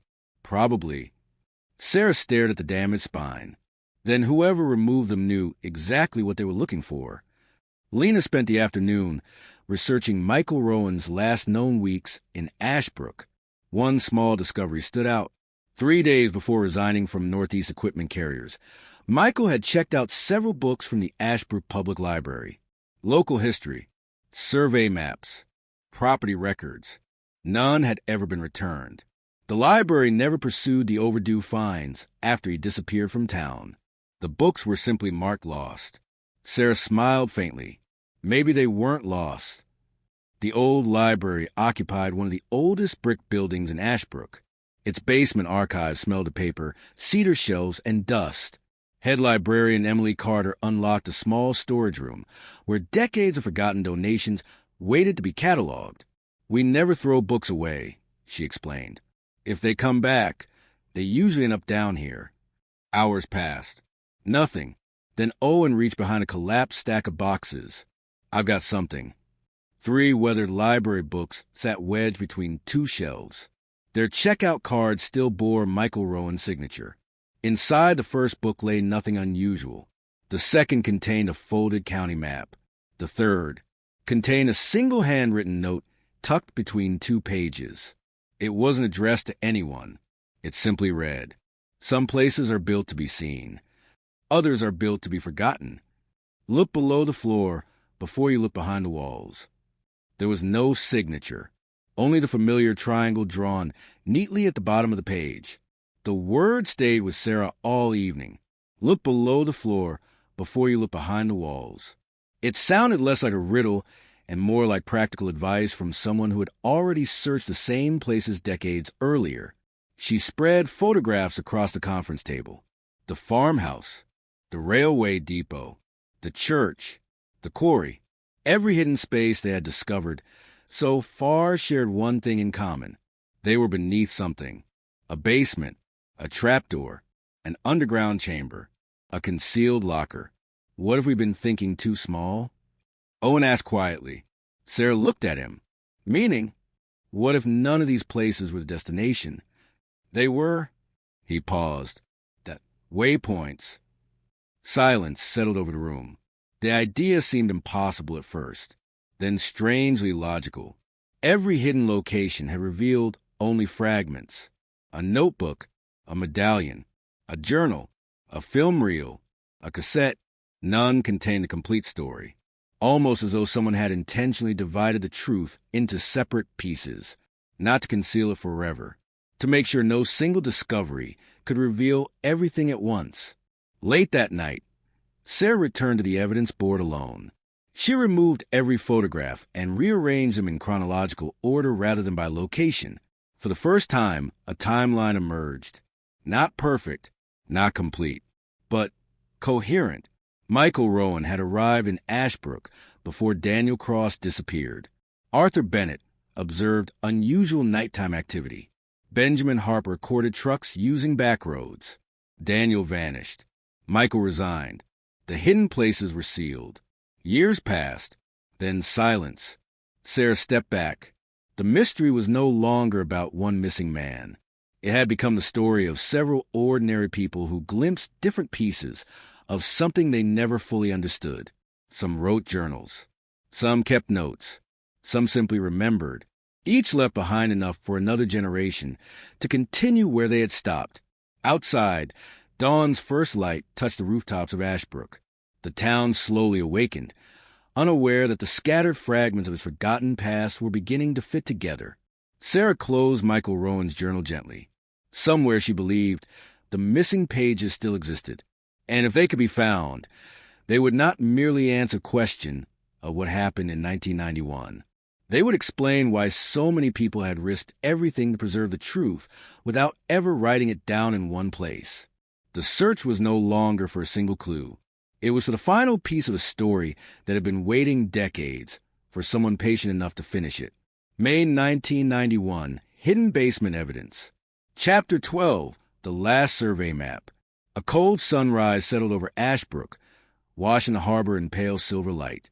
From a window of her office, Sarah Whitmore watched fishing boats drift slowly beyond the frozen docks, while the investigation board behind her had grown into something far different from the one she had assembled only weeks before. It no longer resembled a collection of clues. It looked like a story interrupted halfway through.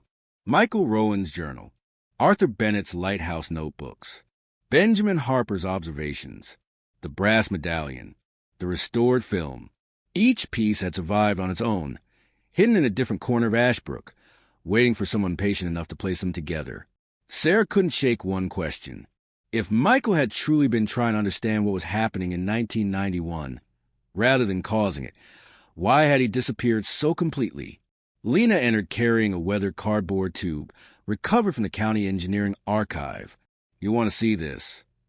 Inside was an oversized survey map prepared during a land assessment in the spring of 1991. Unlike ordinary county maps, this one included abandoned service roads, drainage tunnels, utility corridors, and maintenance easements that no longer appeared on modern records. Owen spread it across the conference table. The paper crackled with age. Every familiar location was there. The farmhouse, the railway depot, St. Matthew's Church, the abandoned quarry. Then Sarah noticed a thin dashed line connecting them, not directly, indirectly, a forgotten maintenance route, built decades earlier to service underground water lines before newer infrastructure replaced it. It links every site, Owen whispered, not by road, by access. The route fascinated Sarah. Most of it had long since disappeared beneath forests, housing developments, or reclaimed land. Yet on the old survey, every hidden location they discovered lay within a short distance of the same maintenance corridor. Michael Rowan had checked out survey books from the library. Arthur Bennett had watched vehicles taking unusual back roads. Benjamin Harper recorded trucks avoiding town. The pattern suddenly made sense. Whoever traveled through Ashbrook in 1991 hadn't been wandering. They had been following a route almost no one remembered existed. One location remained unvisited, a disused pumping station marked simply as Station 4. According to the map, it stood at the edge of Black Pine Forest, less than a mile from the abandoned quarry. County records showed the station had been decommissioned in 1988. No maintenance requests appeared after that. Northern Militian permits. It had simply been forgotten. The building proved smaller than expected. Concrete walls, a rusted steel door, broken windows clouded by years of dust. Inside, vines pushed through cracked masonry where nature had slowly reclaimed the structure. The pumps themselves had long been removed. Only empty mounting bolts remained. Sarah walked slowly through the main chamber. Nothing obvious. No hidden trapdoor. No concealed room. Then Owen tapped one section of the concrete floor with the handle of his flashlight. The sound changed. Hollow. Again. A second tap. The same echo. They knelt together. One square maintenance panel, almost invisible beneath years of grime, sat flush with the surrounding floor. Its lifting ring had rusted nearly flat. After several minutes, the panel finally gave way. A narrow service shaft descended into darkness. Metal rungs disappeared below. Cold air drifted upward, carrying the faint smell of damp stone. Sarah switched on her flashlight. The beam revealed an underground utility tunnel stretching in both directions. Old water pipes lined one wall. Electrical conduits followed the other. Most had long since fallen out of use. Someone had once relied on this forgotten network to move unseen beneath parts of Ashbrook. The tunnel extended farther than anyone expected. Every few hundred feet, another ladder climbed toward the surface. Some exits had collapsed. Others remained sealed from above. Sarah paused beside one junction, where faded white arrows still marked different directions. One arrow pointed toward the railway depot, another toward the quarry, a third toward the farmhouse. The hidden places weren't isolated at all. They had always been connected.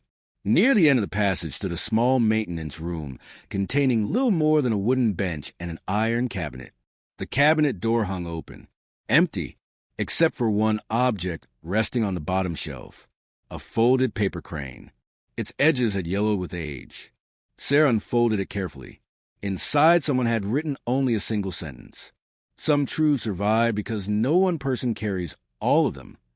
There was no signature, no symbol, only those words. Sarah smiled quietly. It sounded exactly like something Michael Rowan might have written after realizing that preserving fragments in different places offered a better chance of survival than keeping everything together. The team emerged from the tunnel just before sunset. Ashbrook lay silent beneath a blanket of fresh snow. Sarah looked back toward the pumping station. The investigation had taken them from hidden basements to abandoned churches, forgotten quarries, railway lockers, lighthouse journals, and now an underground network connecting them all. Yet the greatest discovery wasn't another secret chamber. It was understanding the design behind them. Nothing had been hidden randomly. Every location preserved one small piece of the same unfinished story. Each fragment had survived because it existed independently of the others. If one place disappeared, another remained. If one witness forgot, another remembered. Back at headquarters, Sarah placed a folded paper beside Michael Rowan's journal. For the first time since reopening the mystery, she believed she understood his intention. He hadn't been trying to bury the truth. He had been trying to make sure it could never be erased completely. Now only one question remained. Where had the missing final pages of his journal gone? Somewhere in Ashbrook, the last chapter still waited, and Sarah knew the search was entering its final stretch. May 1991, Hidden Basement Evidence. Chapter 13, The Winter Letter. The first rays of morning filtered through the frost-covered windows of the Ashbrook Police Department as Sarah Whitmore stood alone before the investigation board. Weeks earlier, it had been a collection of disconnected mysteries. Now it resembled a nearly completed mosaic, missing only a handful of pieces that seemed determined to remain hidden. She traced a line connecting each discovery with the tip of a pencil: the farmhouse, the railway depot, the lighthouse, the abandoned church, the quarry, the forgotten pumping station. Every place had offered a fragment of the same story. Not one of them had revealed the ending. Sarah had begun to suspect that perhaps no single place ever had. Michael Rowan's journal rested open beside her coffee. She had read every surviving page so often that she recognized individual pen strokes. The final unfinished sentence still lingered in her mind. If Daniel tells the police. What came after those words? A warning? A confession? A plea? The missing pages could have changed everything, or perhaps nothing at all. Sometimes people imagine missing information to be more important than it truly was. But Sarah couldn't ignore the feeling that someone had deliberately removed those pages because they contained the final piece of Michael's thoughts. Late that afternoon, an unexpected visitor arrived at the station. A woman in her early 60s introduced herself quietly. "My name is Claire Rowan." Sarah looked up immediately. "Rowan?" Claire nodded. "Michael was my older brother." Silence settled over the room. For weeks the investigation had revolved around a man who seemed to have vanished from history. Now a member of his family stood only a few feet away. Claire explained that she had left Maine in the late 1980s and rarely returned. When news reports mentioned the reopening of an old mystery connected to Ashbrook, she recognized Michael's photograph almost instantly. "I never believed he simply walked away." "San Vincent here Tutsi." "What happened?" Claire smiled sadly. "He wrote letters. Not often, but enough." He always sounded worried during his last few months. Worried about what? He never said. He only kept writing that some people were asking the wrong questions. Claire reached into her handbag and removed a faded envelope. "I almost threw this away years ago." Inside rested a single handwritten letter. The paper had yellowed with age. Across the top appeared the date. November 3rd, 1991. Sarah unfolded it carefully. The handwriting belonged unmistakably to Michael Rowan. The letter contained no dramatic revelations, no confessions, no names. Instead, Michael described his growing uncertainty.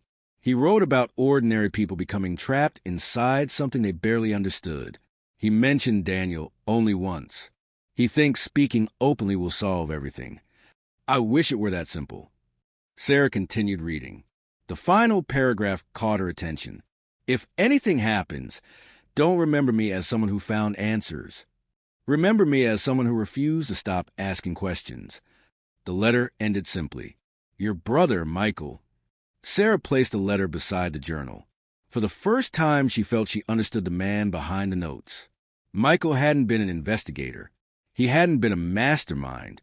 He had simply been an ordinary worker who noticed unusual things and lacked the courage, or perhaps the opportunity, to understand them before events overtook him. That realization changed how Sarah viewed every clue left behind. They weren't instructions. They were unfinished thoughts. That evening, Owen entered the evidence room carrying a small wooden frame recovered from storage at the Ashbrook Historical Society. It came from the old railway office. Inside the frame was a panoramic photograph taken during a company picnic in the summer of 1991. Nearly 50 employees smiled toward the camera. Michael Rowan stood near the back. So did Edward Rollins. Sarah recognized both immediately. Then she noticed something unexpected. Daniel Cross stood only a few feet away, not posing with them, walking behind the group at the exact moment the shutter clicked. He appeared to be carrying a toolbox, completely unaware that he had wandered into the photograph. It was an accident, a tiny moment frozen forever. Yet it proved one important fact. Their paths had crossed, not dramatically, not secretly, just long enough for fate to capture them together on film. No one spoke for several moments. Sarah studied the image carefully. 3 people whose lives would become forever connected by events no one fully understood had unknowingly shared the same frame months before everything changed. The discovery felt strangely human. For weeks the mystery had revolved around hidden rooms and forgotten symbols. Now it returned to people, ordinary people, each carrying private fears, each making imperfect choices, each leaving behind fragments that others would spend decades trying to understand. Sarah pinned the photograph in the center of the board. She stepped back and smiled faintly. The investigation no longer felt like a hunt for secrets buried beneath Ashbrook. It felt like an attempt to finish a story whose authors had never intended to become part of it. Outside, snow began falling once more, covering the streets in quiet white silence. Inside the station, the final pieces were slowly finding their place. Only one chapter remained before the mystery, whatever its full truth might be, could finally be seen as a whole. May 1991, Hidden Basement Evidence. Chapter 14, What Remains. The storm passed during the night, leaving Ashbrook beneath a sky so clear that every rooftop glittered beneath the morning sun. The town looked peaceful again, almost innocent, as if nothing extraordinary had ever happened there. Sarah Whitmore knew better. Ashbrook was one of them. The investigation board now covered nearly an entire wall.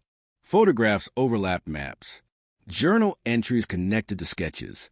Letters, newspaper clippings, and faded survey drawings formed a web that had taken weeks to assemble. For the first time since reopening the mystery, Sarah stopped searching for what was missing. Instead, she studied what had survived. Arthur Bennett had left journals. Benjamin Harper had written observations. Michael Rowan had kept a notebook. Claire Rowan had preserved a letter. Even the forgotten cassette from Locker 17 had endured. None of these people had possessed the whole story. Yet together they had ensured that time could never erase it completely. That afternoon, Sarah walked alone through downtown Ashbrook. The hardware store where Michael had rented his apartment had reopened under new ownership years earlier. Children laughed outside the bakery. A fisherman unloaded crates near the harbor.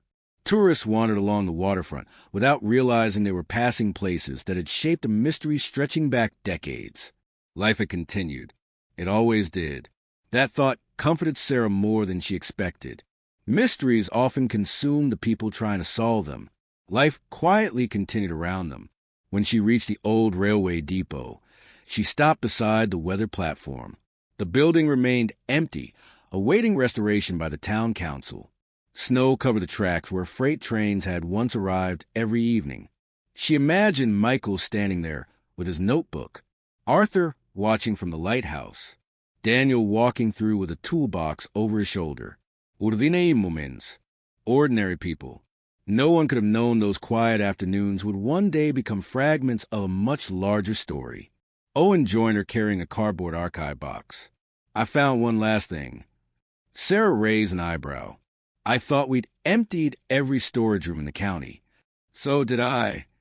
Inside the box were maintenance photographs taken before the depot closed. Nothing unusual at first glance. Workers replacing windows, painting walls, repairing loading docks. Then Sarah noticed a familiar face. Not Michael, not Daniel. An older maintenance supervisor stood in the background speaking with several employees. His name badge was clearly visible. Thomas Avery. Owen smiled. He retired in 1992. And he's still alive. Thomas Avery lived nearly 200 miles inland. Retirement had turned him into an amateur woodworker. His small workshop overlooked rolling farmland far removed from Ashbrook's frozen coastline. He welcomed Sarah and Owen politely. I was wondering if someone would eventually come. Sarah blinked. You expected us? Thomas nodded toward the investigation files resting on the table. When stories stay unfinished. That someone always comes looking. For hours they spoke. Thomas remembered Michael Rowan well. A quiet fellow, always asking questions. He wasn't trying to cause trouble. He just noticed details other people ignored. What about Daniel Cross? Thomas thought for a moment. I barely knew him. But Michael seemed worried about him. Worried how? He once told me. Thomas paused. That Daniel had seen something by accident. What? He never said. I never asked. Sarah realized something important. Every witness they had interviewed over the past weeks shared the same pattern. Each possessed only one small memory, one conversation, one photograph, one observation. No dramatic confession ever appeared. No hidden mastermind stepped from the shadows. Instead, the truth survived because dozens of ordinary lives overlapped briefly before drifting apart again. That felt more believable than any perfect explanation. Before Sarah left, Thomas opened a desk drawer. I've kept this for years. He handed her an old brass compass. Its glass face was scratched. The needle still moved. This belonged to Michael. He left it behind on his last day. Sarah turned the compass over. Someone had engraved a sentence on the back. Not a clue, not coordinates. Simply a quiet reminder. Keep moving toward what is true. Sarah smiled. I think he tried. Thomas looked toward the workshop window. I think he did too. That evening, Sarah returned to Ashbrook. She placed the compass beside Michael's journal, inside the evidence room. The collection was complete enough now to preserve. Not because every question had been answered, because every surviving voice had finally been heard. Outside, the lighthouse swept its beam across the dark Atlantic exactly as it had for generations. Its light crossed the harbor, the abandoned depot, and the quiet streets before disappearing into the winter night. Sarah watched the beam complete another slow circle. Some mysteries ended with certainty. Others ended with understanding. She had begun this journey searching for a single answer. Instead, she had uncovered the lives of people who refused to let the past disappear completely. Only one chapter remained. Not to reveal one final secret, but to decide what should be remembered after the search itself came to an end. May 1991, Hidden Basement Evidence. Chapter 15, The Light That Remained. Winter loosened its grip on Ashbrook one quiet morning in late February. The snow that had blanketed the town for weeks began to melt beneath a pale sun, revealing weathered sidewalks, rusted railway tracks, and a familiar outline of the harbor that had watched over generations of fishermen, laborers, and families.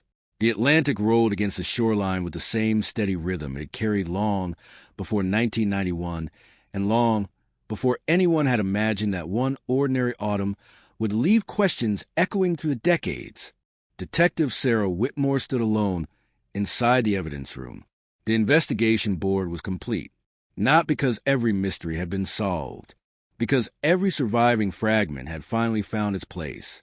The photographs recovered from forgotten buildings, Arthur Bennett's lighthouse journals, Benjamin Harper's notebooks, the brass medallion, the cassette recording, Michael Rowan's journal, Claire Rowan's letter, the compass Thomas Avery had preserved for more than 30 years. Individually, they had meant very little. Together, they formed something far more valuable than a confession. They formed memory. Sarah slowly removed each document from the board. Every photograph disappeared into an archival sleeve. Every notebook entered a preservation box. Every artifact received its own label. Future investigators would know where each item had been found. Future historians would understand why ordinary objects sometimes became extraordinary with time. She paused over Michael Rowan's journal. The final pages were still missing. Perhaps they always would be. Strangely, that no longer bothered her. Some stories ended with perfect certainty. Others ended with enough truth to understand the people who lived them. The town council soon approved plans to restore the abandoned railway depot, not as a museum dedicated to one investigation, but as a community history center. Old freight ledgers would be displayed. Photographs of railway workers would return to the walls. The restored panoramic company picture, including Michael Rowan, Edward Rollins, and the accidental appearance of Daniel Cross in the background, would become part of an exhibit about Ashbrook's industrial past. Visitors would see familiar faces. Most would never realize how close those ordinary moments had come to disappearing forever. The lighthouse also reopened after months of maintenance. School children climbed the spiral staircase during guided tours. Volunteers read aloud passages from Arthur Bennett's journals, describing storms, ships, and changing seasons. They spoke of him as a careful observer who loved the sea. They never exaggerated his role. They didn't need to. His quiet habit of writing things down had become part of the town's history. Sometimes that was enough. One afternoon, Sarah visited St. Matthew's Church one final time. Sunlight poured through the fractured stained glass windows, scattering faded colors across the old wooden pews. The silence inside felt different now. No longer heavy. No longer expectant. She walked toward the altar where the brass medallion had once rested beneath the stone floor. The space had been carefully restored. Nothing remained hidden there. She reached into her coat pocket and removed a small card. On it she had copied the inscription discovered behind the old cross. Truth survives patient hearts. She placed the card inside her notebook, not as evidence, as a reminder. Weeks later, Sarah received a package with no return address. Inside was a simple photograph. It showed Ashbrook Harbor at sunrise sometime during the early 1990s. Nothing unusual. Fishing boats floated quietly on calm water. The lighthouse stood in the distance. Across the back, written in neat block letters, appeared one final message. Thank you for finishing what others could not. There was no signature, no clue identifying the sender. Sarah smiled. She suspected she would never know who had mailed it. Perhaps that was exactly the point. Spring finally arrived. The last patches of snow disappeared beneath new grass. Children rode bicycles along streets that had once been lined with television news vans. The old hardware store buzzed with customers. The bakery filled the air with the smell of fresh bread every morning. Life continued, as it always had, as it always would. Sarah often found herself walking the harbor after work. She no longer searched for hidden doors or forgotten symbols. Instead, she watched the tide roll in beneath the fading light, thinking about how easily history could vanish when ordinary people believed their memories no longer mattered. Arthur Bennett had written because it helped pass lonely nights. Benjamin Harper had filled notebooks simply because he couldn't sleep. Michael Rowan had asked questions because curiosity wouldn't leave him alone. None of them imagined that decades later someone else would gather those scattered pieces into a single story. Yet, that was exactly what happened. On her final visit to the restored railway depot, Sarah paused before the historical display. Families wandered through the building reading old freight records and examining black and white photographs. A young boy stopped in front of Michael Rowan's picture. Who was he? He asked his mother. She read the small plaque beneath the photograph. Someone who worked here a long time ago. The boy nodded thoughtfully before moving on to the next exhibit. Sarah remained where she was. She realized that history often remembered names differently than people expected, not through headlines, not through dramatic endings, but through quiet acts of preservation. One notebook, one letter, one photograph, one person choosing not to throw something away. As evening settled over Ashbrook, the lighthouse began its slow rotation once more. Its beams swept across the harbor, the restored depot, the distant church, and the forest beyond the old quarry before disappearing into the gathering dusk. Sarah watched the light complete another circle, then another. The investigation had begun with a hidden basement, and a question buried beneath decades of silence. It ended with the town rediscovering pieces of its own forgotten past. Not every answer had been found. Not every page had been recovered. Some mysteries would always remain beyond reach. But the people behind them were no longer forgotten. And sometimes, Sarah thought as she turned toward home, that was the closest thing to justice that time could offer. Above the quiet coastline, the lighthouse continued its patient work. Steady, unwavering, illuminating the darkness not by revealing everything at once, but by ensuring that no corner remained lost forever